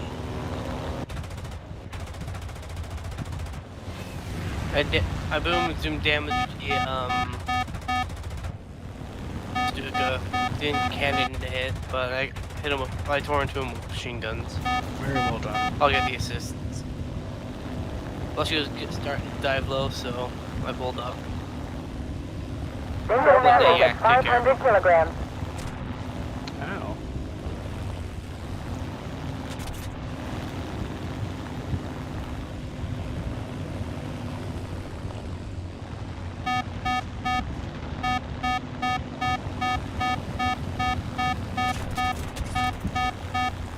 Boom and zoom. Alright, going in for another boom.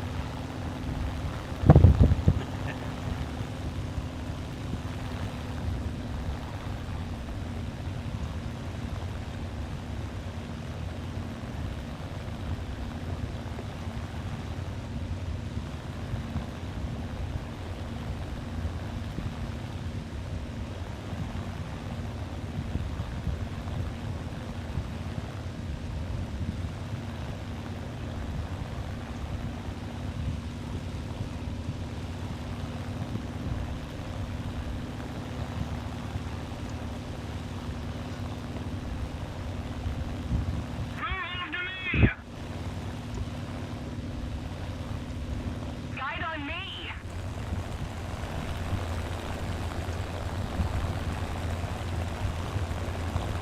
Attention to the map.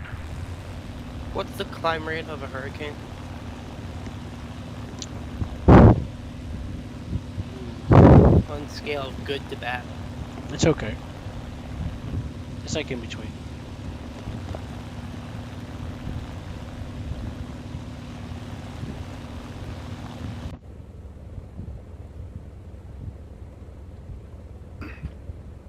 Yeah, one was trying to climb up to me. He didn't get that far. He didn't get that far before he stalled. I'm just considering zooming him because a JU-87 just smashed him with guns.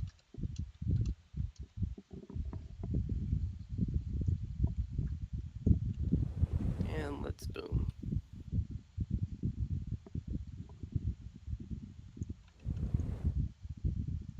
got him.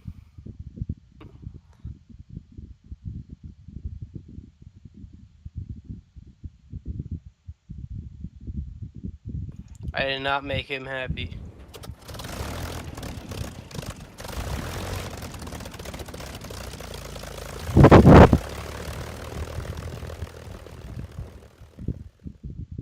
Be the story of the Avia S199. But that little summary really doesn't do justice to the weird chain of events that put this aircraft in the history books as the genesis of the Israeli Air Force. So, Ooh, I spotted let's a begin. Sunderland. Let's start with World War II. Czechoslovakian industry had manufactured arms and equipment for Sounds like Germany free during real the Second estate. World War. Now this, of course, included aircraft production. The aircraft manufacturer Avia had built a variety of aircraft during the war, including Me-262s, some of which they would keep after the war and operate as the S-92. They also built airframes for the Bf-109, and it was intended for them to begin production of the Bf-109. I didn't know that. Czechoslovakia built some Me-262s, and they kept them after the war and called them S-92s.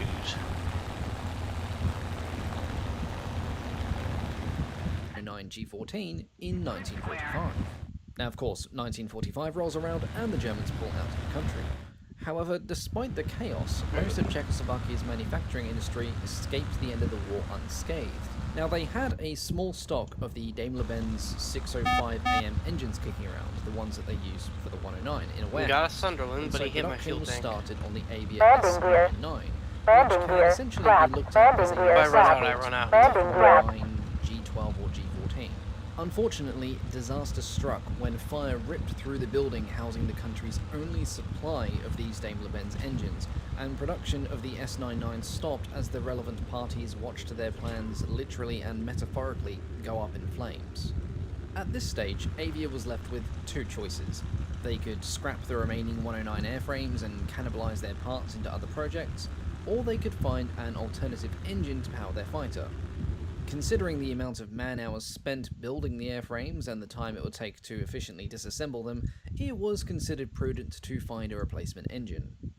During the war, Czechoslovakian factories had also produced the Heinkel 111 bomber, and they had a large surplus of the Jumo 211F engines lying around unused. One night, somebody had the crystallizing idea of combining a high-torque bomber engine with a lightweight fighter airframe, and the Avia S199 was born. At a passing glance, it did make sense to attempt to use the Jumo engine. Considering Like the booming and Daimler, zooming it was a this 12-cylinder Ju-88, he's inverted alone V and low to the liquid-cooled ground. engine, and they were roughly Yeah. the Did I do same it? size, so minimal Well, changes how to high the are you? airframe would be required. 4 kilometers. However, the Jumo engine was It slightly might be a heavier. waste of your It energy, could only produce but, 85% if the of match the is almost over, Daimler-Benz's just say maximum fuck it, go for it. continuous He's power. alone and the match is gonna And then end there was the soon. not-so-small consideration of the massive You got VS11 nothing left to propellers lose, that the the match is Jumo gonna end. engine powered, which produced much more torque and P-factor than the standard propeller you would normally find on a 109.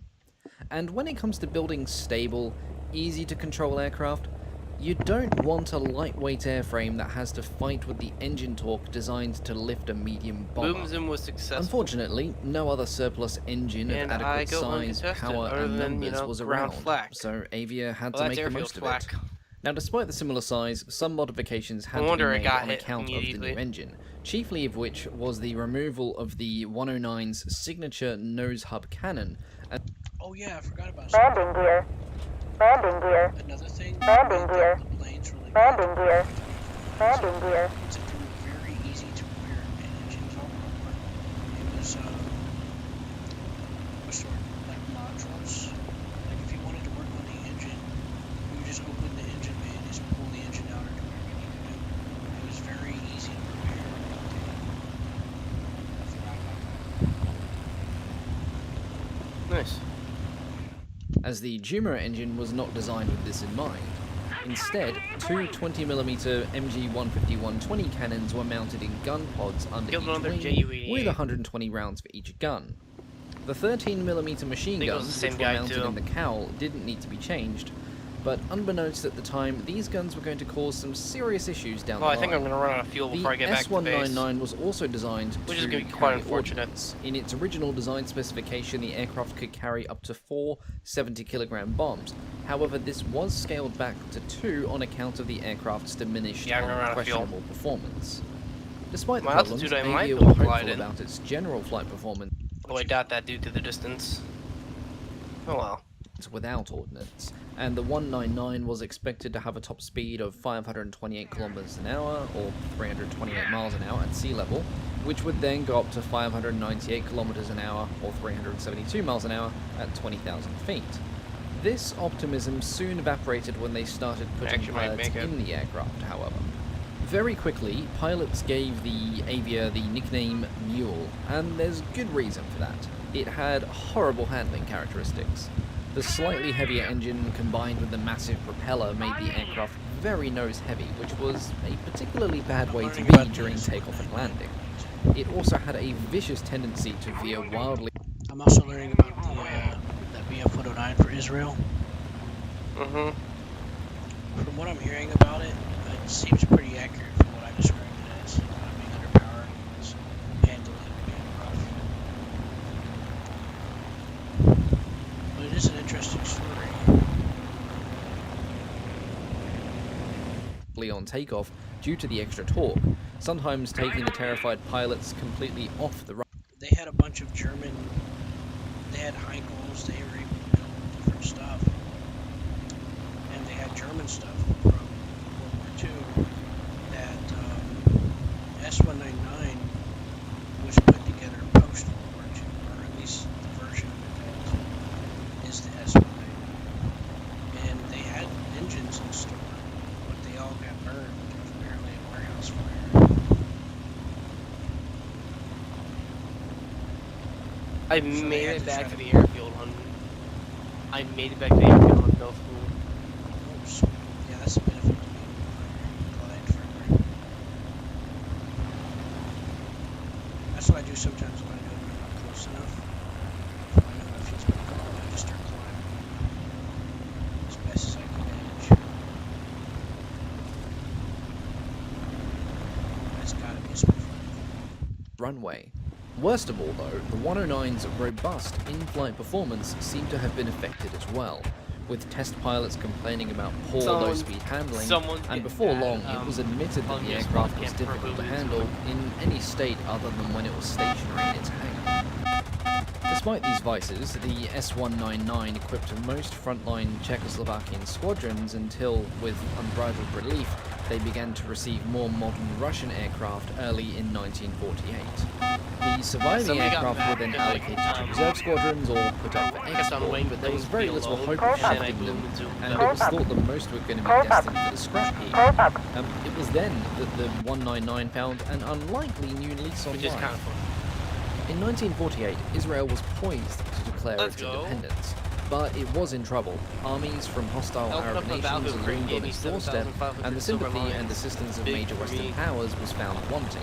The US Department of State was strictly enforcing the Neutrality Act, which forbade the selling of arms and equipment to warring nations, and Britain was engaged in arming and training the opposing Arab might be my best forces. way to make silver lines Czechoslovakia right now. needed to shift their surplus equipment, and Israel desperately needed any form of combat aircraft. And so, interested parties from both sides entered into secret talks, where Czechoslovakia would sell 25 of their S-199s to Israel. Despite some teething problems in the negotiations, several high-ranking Israelis being none too keen about buying a questionable Ersatz Bf-109, an order was finally placed by personal demand of the Israeli de facto head of state, David Ben-Gurion. An initial 10 199s were ordered at the exorbitant cost of $1.8 million. Now, the breakdown of that cost included Oh God, the no. aircraft, I their got up here. equipment, ammunition, ordnance, and transport fees. I The got planes mega up themselves costing around $44,000 each. A ludicrous sum when surplus You wanna know why? P-51 Mustangs, P-47 Thunderbolts, There are 2 DO-335s in my lobby.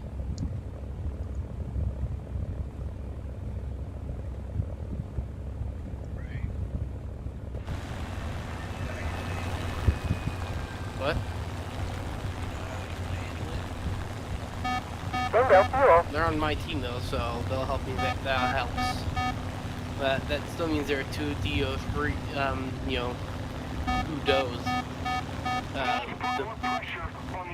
that are in play.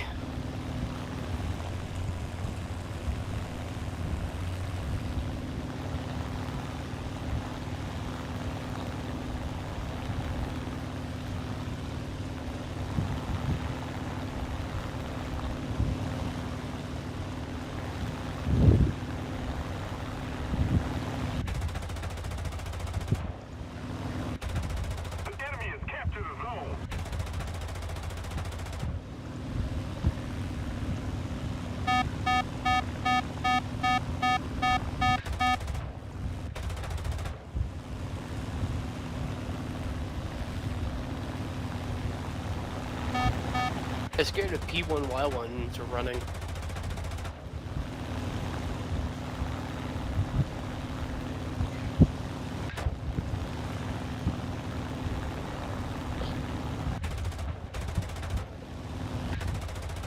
Still in arcade.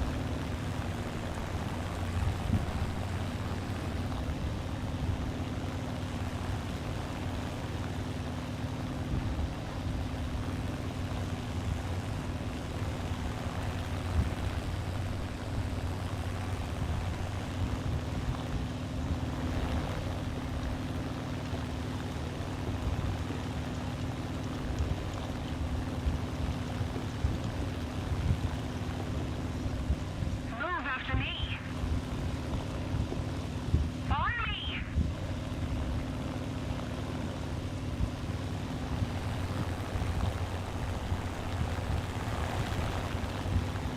Guide on me. He's starting to get scared because I'm catching up to On him. me.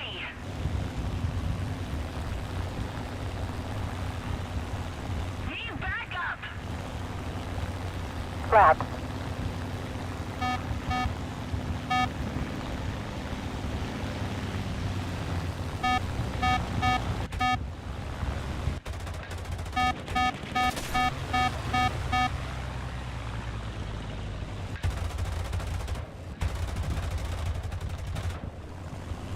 Here we go. There's the first kill of the day. Cover me. On me.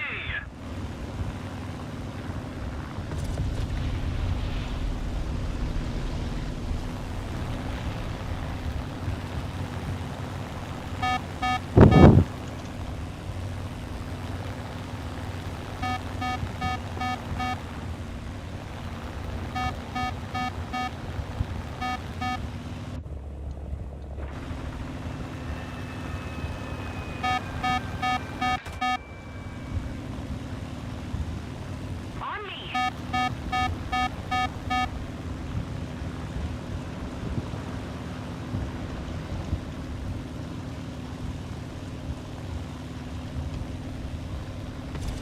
Returning to the base. Attention to the map. Heading to the base.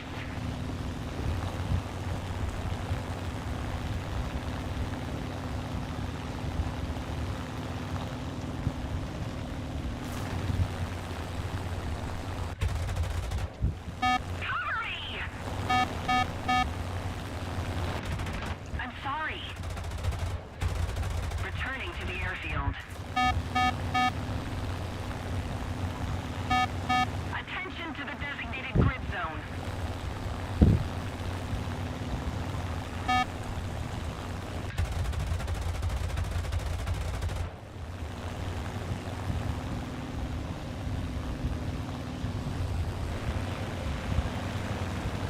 On me. Move after me.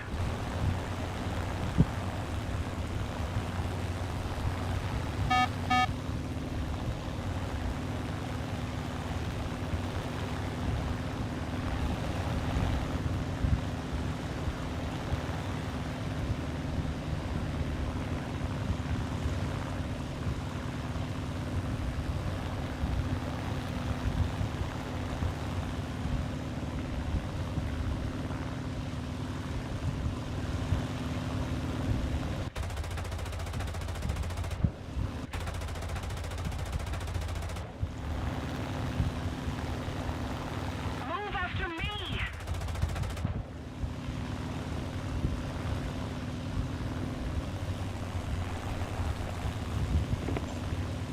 What's that? What do you want me to do? Okay.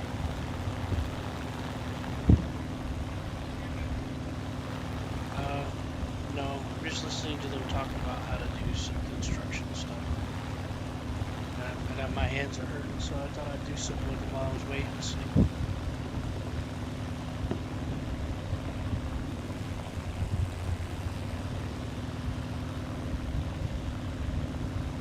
Somebody cover me.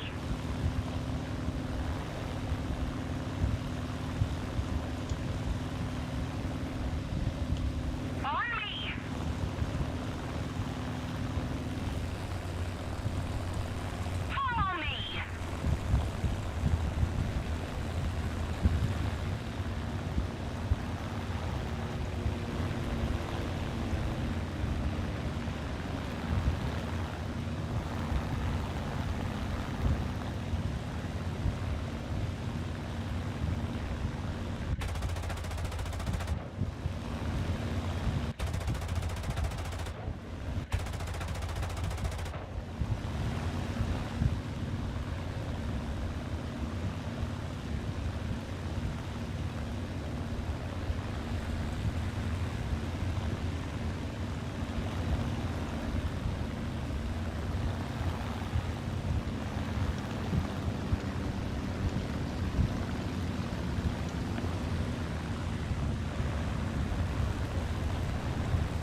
Bingo fuel.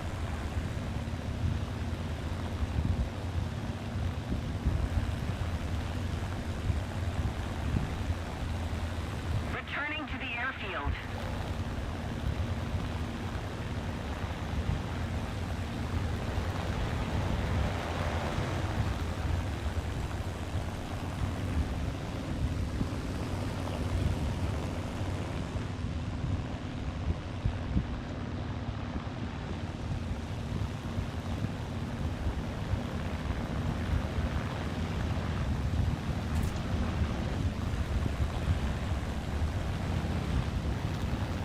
Attention to the designated grid zone. Affirmative. Returning to the base. Nice to shoot a Yak 9 and a head on.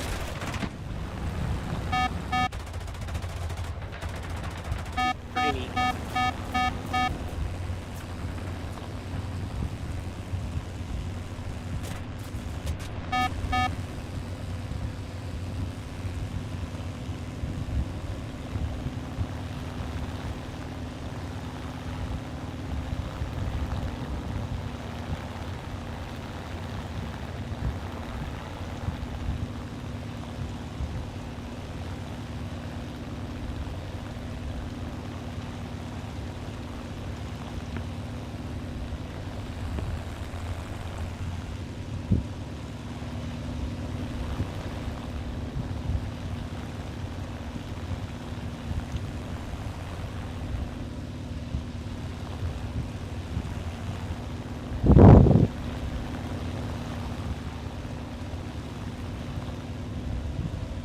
Flap. Oh, I feel bad. I stole that guy's kill.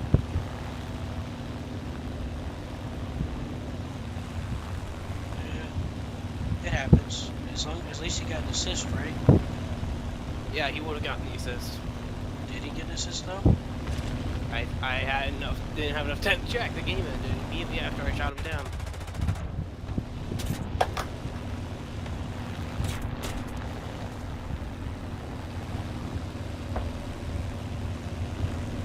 Close to unlocking the P-47. Very good. 6,000 experience away. So that's 6 good matches. Well, just let me know if you want to try out some stuff. Practice Yeah. with it. Well, a lot of people like to use the P-47. I used to use it in simulator. How do they like to use it? What's that? How do they like to use it? Bring some bombs, do some attacking for ground targets.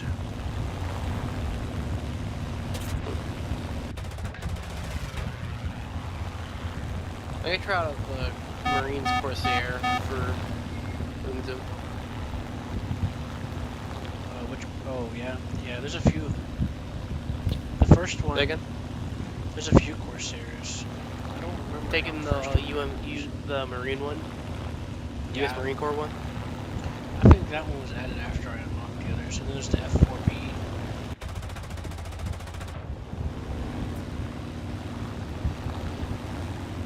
Oh great, there's a Focke Wolf 190 climbing to high altitudes as well. Move to me.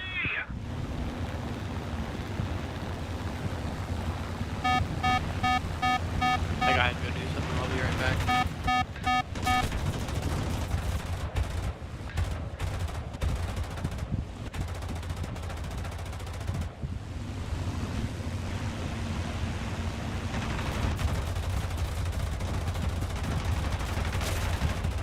Over G. Bingo. Bingo fuel. Follow me.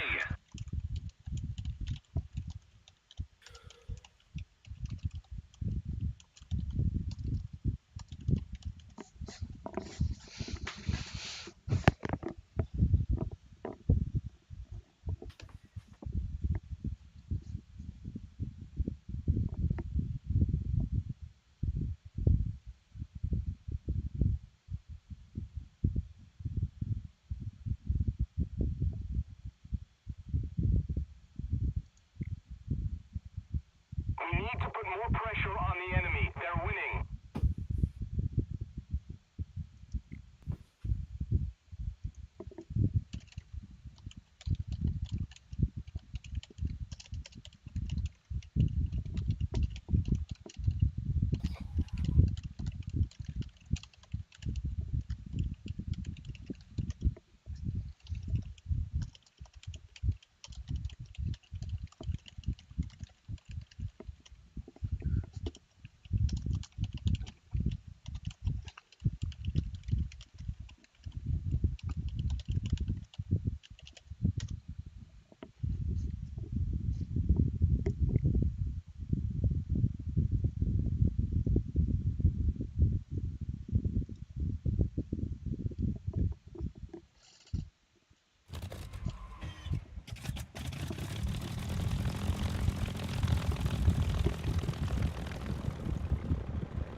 Now I'm in a DO335. Are you proud? Bolts and even Spitfires were selling for less than 6,000 Salty. apiece. There had been other options to purchase aircraft from various other countries, but for one reason or another, things never went according to plan, time was running out, and Israel needed combat aircraft now. Things got off to a somewhat rough start. A group of volunteers consisting of Israelis and some mixed internationals went to Czechoslovakia to undergo training in the aircraft. Former Marine Corps pilot Lou Lenard was first in the pilot's seat. Immediately, the S-199 got up to its old capers. The aircraft produced so much left-hand torque that the plane ran clear off the runway, sped between a pair of hangars, and almost smashed into a chain-link fence had the pilot not managed to convince it to ingloriously hop over it. Luckily, Lenard gained enough speed to take off and fly the aircraft back to the airfield, remarkably in one piece, and landed in a suitable enough time for the onlookers to pick their jaws up from the ground. Needless to say, this first venture included a not insignificant amount of cursing from the pilot. Whilst the pilots were still training with their unwieldy aircraft, Israel's War of Independence began. When Tel Aviv was bombed on May 18, 1948, the pilots demanded to return to Israel. The aircraft were hastily disassembled and flown into the country using the C-54 Skymasters. The newly arrived planes were immediately formed into 101 Squadron, also known as the 1st Fighter Squadron. By the time they arrived, the war was going badly, and so the aircraft were rapidly reassembled and put into immediate service, with no test flights, no weapon tests, half-trained pilots, and barely any working radio equipment. The first two combat missions for the 199 did not go well. The first mission ended with the calamitous loss of one aircraft shot down, and another destroying its landing gear in a ground loop incident that would become commonplace for the aircraft. The second mission lost another aircraft to ground fire as well. Its poor handling, especially on the ground, earned it a sour reputation very quickly, and it earned a new nickname, the Knife. It was also still hopelessly unreliable. In the first ground attack against Egyptian forces, the wing-mounted cannons on two of the aircraft jammed after only firing a few shots each. Despite the many problems, these attacks brought the Israelis some much-needed time, however. Their enemies had not expected them to be able to field true fighter aircraft, and following ground attacks froze a major Egyptian advance where it stood. Eventually, the Knife's luck began to improve.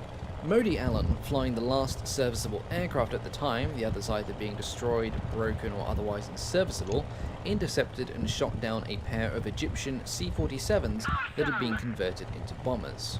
It wasn't much, but it gave people hope. A few days later, newly arrived volunteer Gideon Lichtman took his 199 against a flight of Egyptian Spitfires. With less than an hour of training time in the aircraft, not even knowing how to arm the guns, He eventually flipped the right switch, fired, and sent one of the Spitfires down into the dust. Ursula Weissman, who would eventually go on to become the commander of the Israeli Air Force, also completed successful combat air patrols and ground attack missions in the 199. The aircraft was beginning to prove itself as a competent fighter, but it was still plagued with technical problems and excessively dangerous ground handling characteristics. This was made even worse when the squadron moved its base of operations to an airfield that had an unpaved runway. Accidents became so frequent that the ground crews assembled a set of long poles to flip overturned fighters back the way they should be. Unfortunately, things got even worse when an even deadlier flaw was discovered in the 199. In July of 1948, two of the aircraft seemingly vanished without a trace. The first was flown by Bob Vickman, and the second to go missing was piloted by South African Lionel Bloch. The day after his disappearance, one of his fellow countrymen, Sid Cohen, went looking for him in another 199, a particularly brave act as this was his first operational flight in the aircraft. During the flight, Cohen decided to test fire his guns, and immediately afterwards he noticed a very strange and alarming vibration in the aircraft. He immediately turned around, and upon landing, it was discovered that the synchronization gear of the Cal machine guns was not working as intended, and Cohen had shot through his own propeller. Miraculously, the blades had not failed. It was theorized that the extra-wide propeller was ill-suited for the synchronization gear of the machine guns, but the exact cause was never fully confirmed. It was assumed, however, that this was the cause of death for Bob Vickman and Lionel Bloch, as they obviously shot off their own propellers during air combat or a strafing run.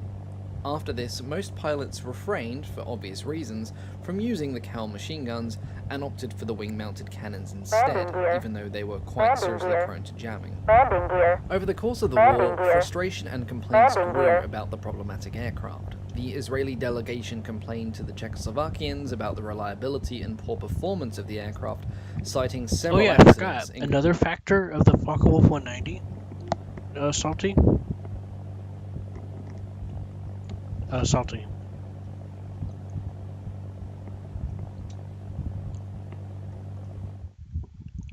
Hello?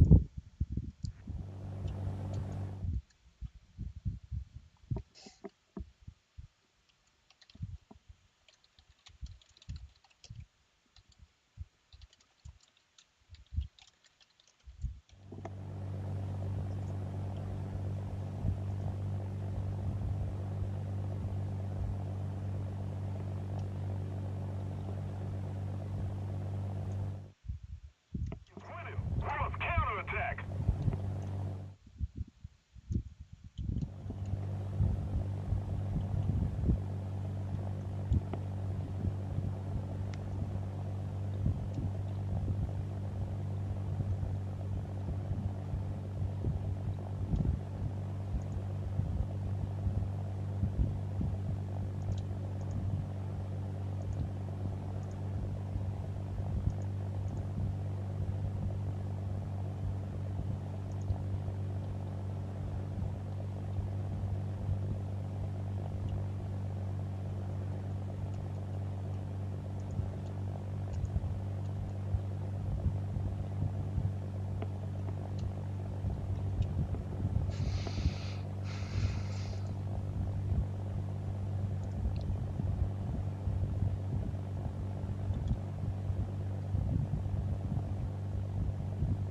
Close up.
Understood.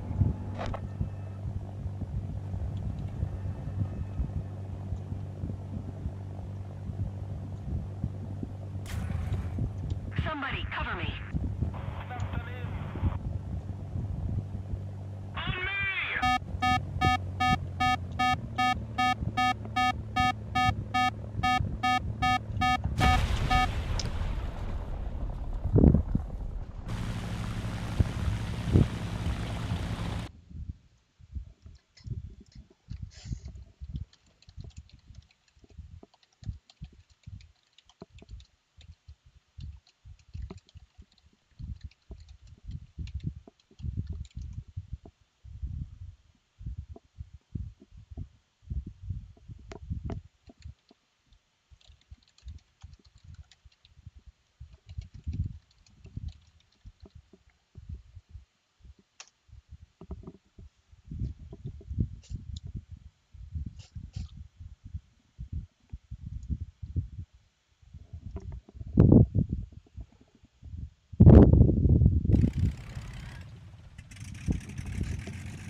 Go back. Hello.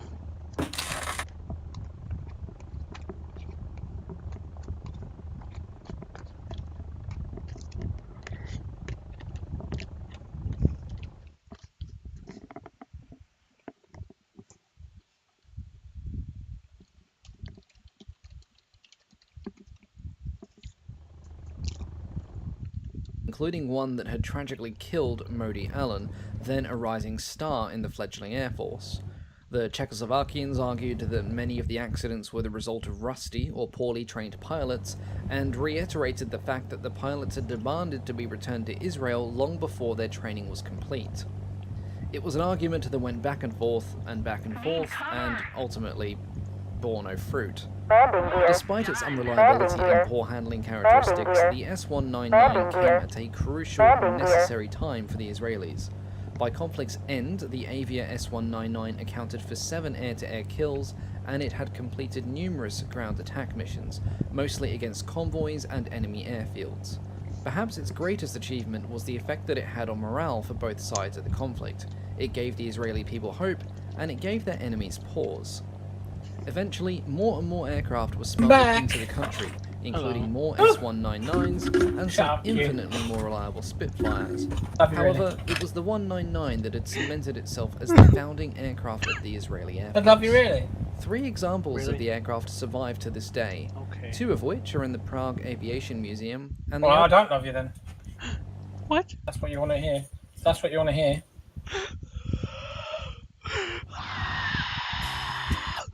Creating a homeland in Uganda. During the war, the Zionists, led by British scientist Chaim Weizmann, and the placement of a mechitza, a partition separating men and women, was worldwide, developing. The Arabs living in the Mandate announced that they would be beginning a revolt against the British. The revolt eventually was put down by the British, who worked closely with the Haganah in order to accomplish this goal. A very small Jewish state and to 75,000 over 5 years, and severely limited the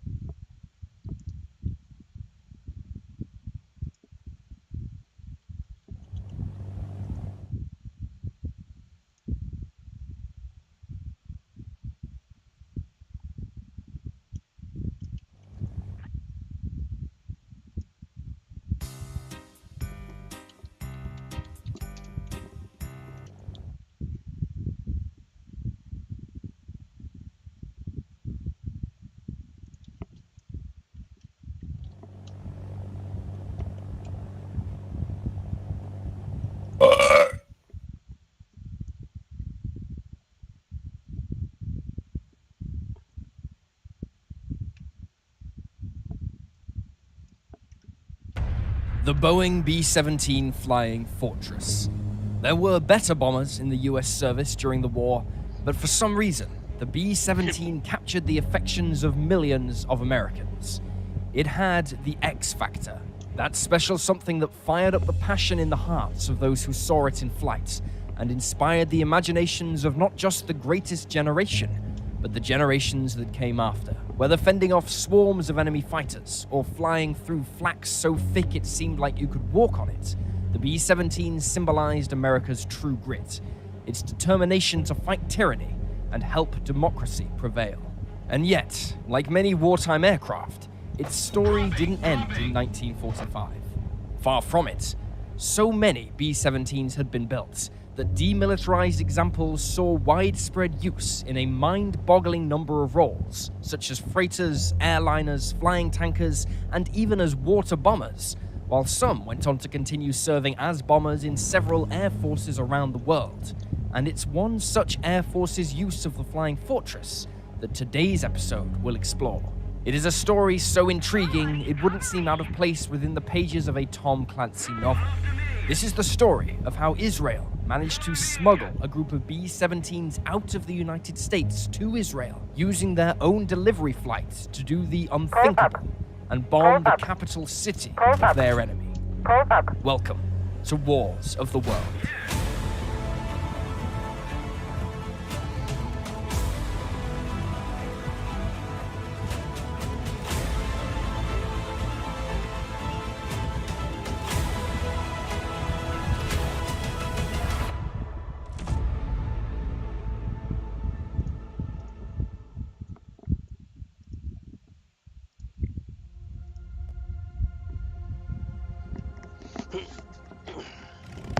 After centuries of exile from the land they called home, on May 14th, 1948, David Ben-Gurion, the elected head of the Provisional Government of Israel, declared the founding of the Jewish state as an independent nation.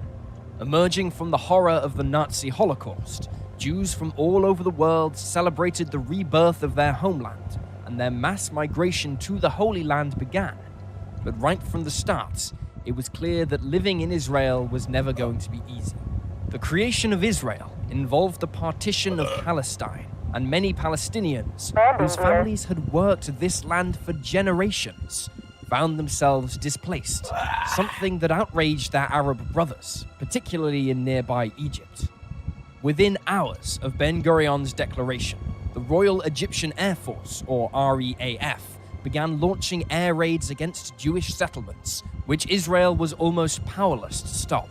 A lucky shot fired by Britain's Sam Rose, one of a number of foreign volunteers fighting for Israel, managed to bring down a single Egyptian Supermarine Spitfire, and parts from the crash site were used to rebuild an ex-RAF Spitfire that had been abandoned by the British, affording Israel a fairly modern fighter. This typified the story of the rise of Israeli air power. In the desperation of those extremely early days, Israel put together an eclectic mix of civilian and a few ex-military aircraft to form the nascent Israeli Air Force and help defend the new nation in what the Israelis viewed as the War of Independence. Many of these aircraft were totally ill-suited to combat flying, but the Israelis were in no position to discard them, and anything that could fly was sent into combat. Not even having time to modify them for ground attack, the Israelis took to manufacturing small 25-pound and 50-pound bombs, which were loaded into the cabins of aircraft such as the 1930s-era Dragon Rapide airliner and literally hurled out of the window onto Egyptian forces. The men involved in this incredibly dangerous act are remembered as the bomb chuckers. Clearly, something had to be done to give the Israelis more punch in the air if they were to survive. With World War II having ended just 3 years before, Europe and North America were littered with surplus warplanes now being sold on the international markets, but Israel couldn't have access to them as it found itself wrapped up in an international arms embargo placed upon both them and their Arab opponents in the hope of stemming further violence. This, of course, would fail and aided the Arab nations of Egypt and Transjordan, since, unlike them, Israel had no established military. However, not all countries abided by this embargo, and Israel found it had a supporter in the form of Czechoslovakia. After 5 years of Nazi occupation, Czechoslovakia had been left with a wealth of ex-German equipment and the means to manufacture their own. This included the tooling to build the Messerschmitt Bf-109G fighter, although without the original engine, with the new planes using the Junkers Jumo 211F. The resulting S-199 fighter, built by Avia, was hardly ideal, I'm and Czech back. pilots often referred to the aircraft Welcome as back. the Mule to describe its flying characteristics. But when Czechoslovakia offered to sell them to Israel, More people to cry. What happened? Oh, I had to eat lunch. Oh, you said more people cry, and I was like, Well, boom and zoom. Somebody was crying last game because I was supposedly spawn camping. salty. Were you spawn camping? Nope.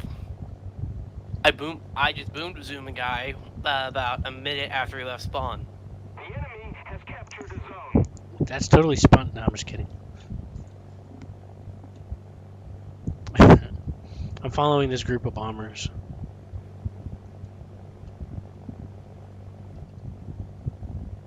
The closest thing I was doing to spawn camping was following them from altitude.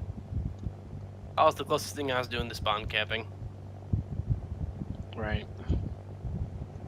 Yeah, unless they just spawn and then you get them, that's not really spawn camping. Attention to the designated Yeah. grid zone. I told him it's called boom and zoom.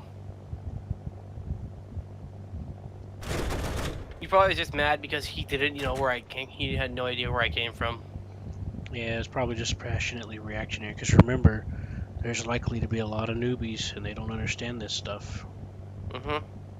I used to be called a cheater all the time.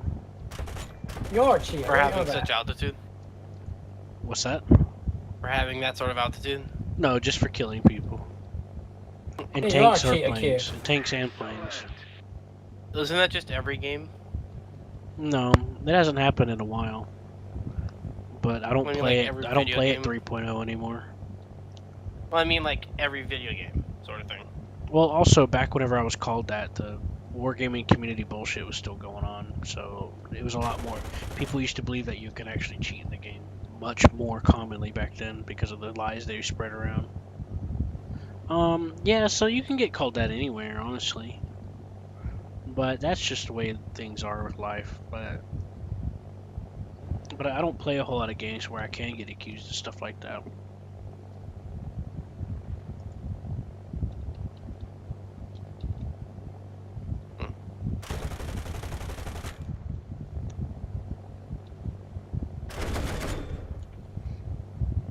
Oh shit. Oh god, that was close. I blew the tail off his A26. And I almost ran into his tail section, or him, so I flew between them as they were separating. That was close. At least to me it felt like it was close. Oh crap! Where the hell did he come from?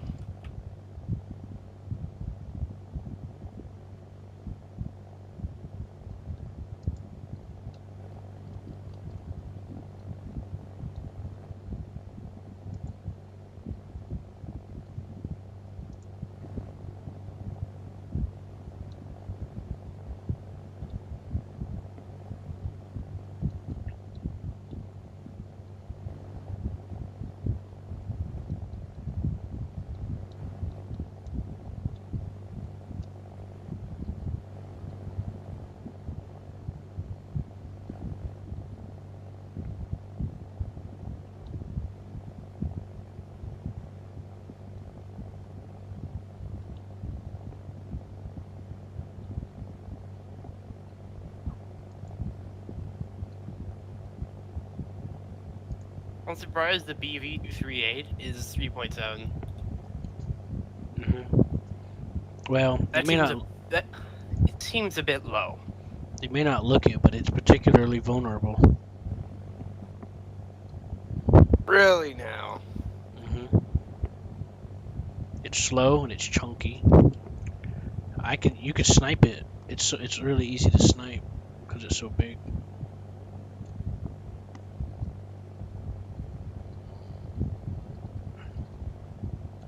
I used to shoot them down a lot. It doesn't look easy to snipe. Yeah. As long as you don't sit on its tail like any other bomber, like that's where all of its weapons are anyway. It has like one in the nose, but it's just like a machine gun. It's not gonna blow you apart. But you could snipe it. Its wings are so thick and wide. Well, yeah, it has one turret in the nose, but it's got 420 Bingo mils. fuel. Yeah, and it has a blind spot. It can't aim directly up. It can't aim down either. It's just right on. It's just sitting right on front of the nose, like right on the top of it. Yeah, it's very limited. If I remember, I'll have to grab it and check it out. It's been a while since I've flown it.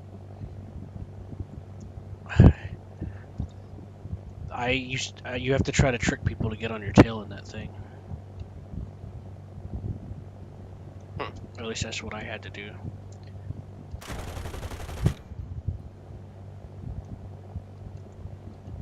Come on, Corsair.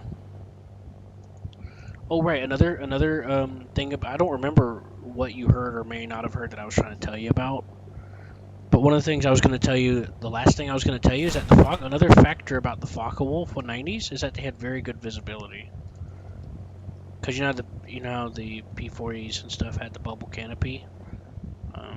It had good visibility. It was almost it was like the equivalent of that. Like the American planes visibility is comparable to the Focke-Wulf's visibility. We are losing.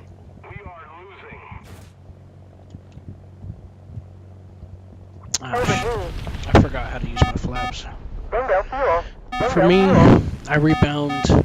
I added an extra key function for my flaps where F does the auto, but I could use Control F to lower them or Shift F to raise them.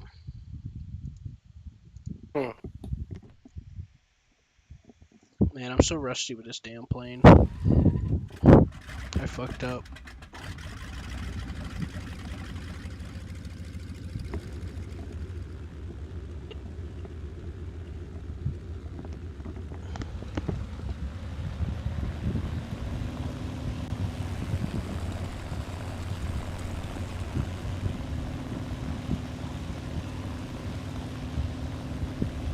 Anyways, in the Focke-Wulf, you have nearly a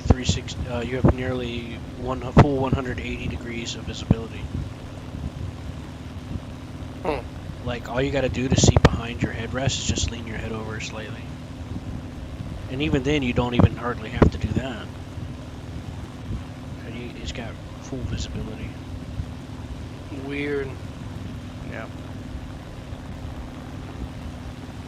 And I kind of chuckled whenever I watched a video from the dogfight series where he was talking about a dogfight between a Focke-Wulf and an American plane. And one of the things that they checked off for their competing factors, or for the comparison, is that they both had great, good visibility. That's useful. And I was like, hey.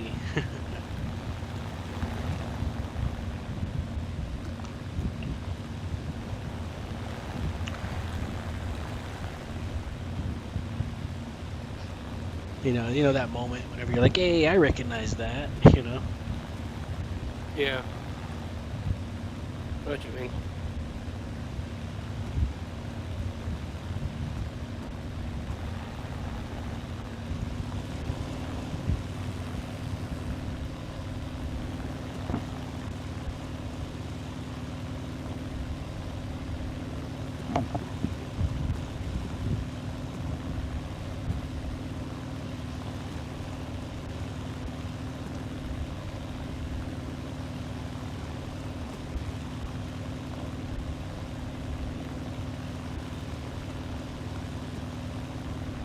Israel, albeit at an extortionate price, the Israelis could not say no.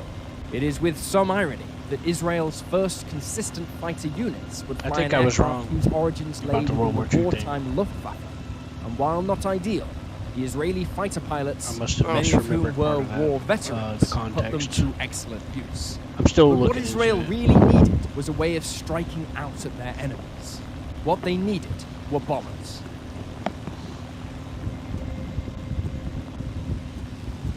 The demilitarization of combat aircraft, coupled with a fresh supply of trained and experienced pilots, saw an explosion of startup airlines in the post-war period, and this offered many an American entrepreneur the chance to make their fortune in this burgeoning field of business. It also offered the ideal cover for those who wished to ignore the arms embargo on Israel and purchase and smuggle aircraft to the newly established Jewish state. their motives either being on principle, for religious reasons, or purely for profit. In Miami, businessman Charles Winters established an air freight business flying routes between Florida and Puerto Rico, and to do this, he acquired a number of wartime aircraft, including 2 examples of the legendary Boeing B-17G Flying Fortress. As part of their release onto the civil market, the bombers had various pieces of military equipment, including their defensive guns, bomb sights and bomb racks removed, and their military registrations placed within new civilian identities. At the same time, hiding within the booming business for surplus warplanes in the private sector, very little suspicion was aroused when another businessman, New York-born Al Schwimmer, began scouring dealers and operators for specific types, including converted former bombers. Schwimmer, whose first name was Adolf, although he preferred to be called Al, was himself a former flight engineer in the USAAF and the airline TWA, and like many American Jews, saw what was happening in Israel and feared it was the start of a second Holocaust. Realizing his business contacts could help address Israel's equipment shortcomings, he soon began the process of acquiring and delivering transport aircraft to Israel via Czechoslovakia, a risky prospect for himself as it violated America's neutrality laws. As Israel began looking to acquire some heavier firepower, Schwimmer scoured his contacts in search of bombers and found Winters B-17s, negotiating to buy them for just $30,000. Proving just how much of a buyer's market it was in the US, Israel was paying nearly 4 times that rate for a single S-199 from Avion. Winters was more than enthusiastic to help Schwimmer supply Israel with bombers, and along with a third collaborator, Herman Hank Greenspun, the 3 men managed to acquire 2 more B-17s from Tulsa, Oklahoma, bringing the total up to 4. The problem now was getting the aircraft to Israel. All 4 were airworthy and legally registered in the US, but not even the long legs of the famous Flying Fortress were enough to get to Israel or even Czechoslovakia from Miami.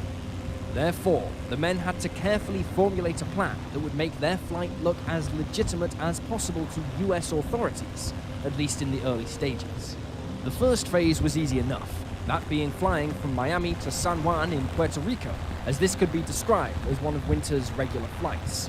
From there, they would file a flight plan for Brazil, but would instead head for the Portuguese Azores, where they would refuel again before heading out on the final leg to Czechoslovakia, although again, they would file a flight plan intended to mislead authorities. Between Miami and Zatek Airfield in Czechoslovakia, which served as a hub for aircraft intended for the Israeli Air Force, the bombers would cover a distance of 10,600 kilometers, much of which would be over featureless ocean, putting increased burden on the navigators. Having the aircraft and a plan, the 3 men, who were now effectively agents of Israel, had to find crews to get them there.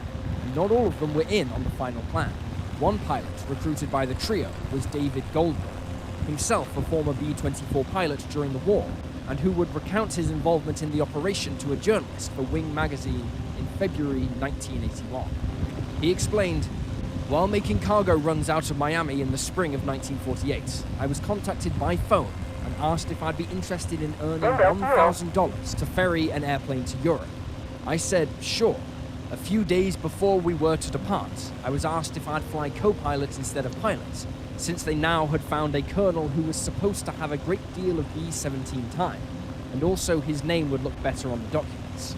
The money was the same, so I agreed. With the aircraft secured, fueled up and crewed, the plan to get them to Israel began on June 11, 1948, although initially only 3 would be making the journey, the 4th following a few days later. By now, the US press were becoming suspicious of American planes making it to Israel, so they had to act fast, knowing this would eventually attract US authorities. However, as Goldberg recounted, the first leg of the flight was uneventful, and the bombers touched down in San Juan without interference to be refueled and allow the crews some rest before they flew onto the Azores. Unfortunately for Goldberg, this is where things took an unexpected turn. During their stay in San Juan, the colonel who had been hired to fly with him became so drunk he could barely stand, let alone fly a B-17. And so, after he was dragged back into the aircraft, Goldberg had to fly the aircraft alone with help from the navigator, at least until the colonel sobered up. The flight to the Azores was a mammoth undertaking, being an estimated 20 hours in the air. Stripped of any excess weight and with a full fuel load, Goldberg reasoned they had nearly 24 hours of flight time, but the risk came from navigating safely to the islands. Any mistake on the crossing could erode away their fuel, and with nowhere they could divert to, they might end up having to ditch. By the time they eventually neared the Azores, the colonel had sobered up and replaced Goldberg at the controls, allowing him to get some rest. He had barely fallen asleep in the rear of the cabin when he was suddenly awoken by his crew in a flurry of commotion. Rushing to the forward of the aircraft, he was aghast to find the aircraft's navigator had his entire lower half protruding through a hole in the floor, and he was slowly losing his grip as the slipstream was pulling him out. The hole had actually been where a window had been fitted after the war for the aircraft to be able to perform aerial photography, this having given way as he stepped on it. Luckily, they were able to get him inside the aircraft before he was pulled out completely. After nearly 20 hours in the air, the delivery crew were relieved to pick up a navigational beacon from the Azores and followed it to the island. However, things were still going wrong for Goldberg regarding the colonel, as he explained in the interview. The weather had turned bad and the ceiling was low. The island is covered with mountains, and the colonel then announced that an instrument approach would be too risky, so he was going to ditch the plane off the coast. I said that was crazy and that I would make the approach. He refused to get out of the left-hand seat. It was time for some drastic action. I grabbed a fire extinguisher and told him I'd crush his skull if he didn't get out of the seat. He left. We landed safely. Landing in the Azores, they learned that the FBI were now actively investigating the aircraft, and so there was little time for them to stay. Refueling as quickly as possible, the trio of planes took off as a tech, this time Goldberg flying without the troublesome colonel. 6 days after departing Miami, the 3 bombers touched down on Czechoslovakian soil. The 4th bomber, meanwhile, made it to the Azores, but was then impounded by Portuguese authorities at the request of the US government, and it would never fly again.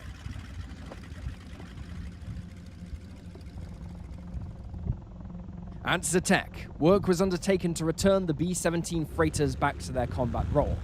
Named the Hammers program by those involved, the work saw the fitting of former German Luftwaffe bomb racks and some defensive weapons, although instead of the usual 12.7mm Browning machine guns, they had to make do with 7.62mm versions. Only one of the 3 could be fitted with an oxygen system for the delivery flight, meaning the other 2 would be limited to heights of around 12,000 feet, and all received only rudimentary bomb-aiming equipment. To crew the aircraft, the bombers flew with mostly international volunteers. Put in command of the B-17 trio was Brooklyn-born Ray Kurtz, an experienced B-17 pilot who had flown 31 missions during the war and was known for his cool and sometimes comedic demeanor under fire. He had previously delivered dismantled S-199 fighters in a C-46 transport plane to Israel, so was familiar with the route they would be taking and was also well aware of the danger.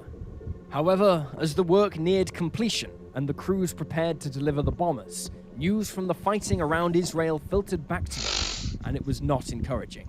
Egyptian aircraft had undertaken a bombing campaign against Israeli towns and cities, and with the Egyptian leaders seemingly unaware of the B-17s in Czechoslovakia, it was decided to catch them by surprise by using their delivery flight to undertake their first bombing mission as well. Thus, bombed up, courtesy of their Czechoslovakian hosts, on July 15, 1948, the aircraft took off in the direction of Egypt, flying down the Adriatic Sea towards the island of Crete, where the formation split in 2. 2 of the B-17s planned to raid the Egyptian airfield at El Arish with the intention of giving the Royal Egyptian Air Force some payback. The 3rd bomber, piloted by Kurtz and being the Royal Egyptian Air Force some payback. The 3rd bomber, piloted by Kurtz and being the only one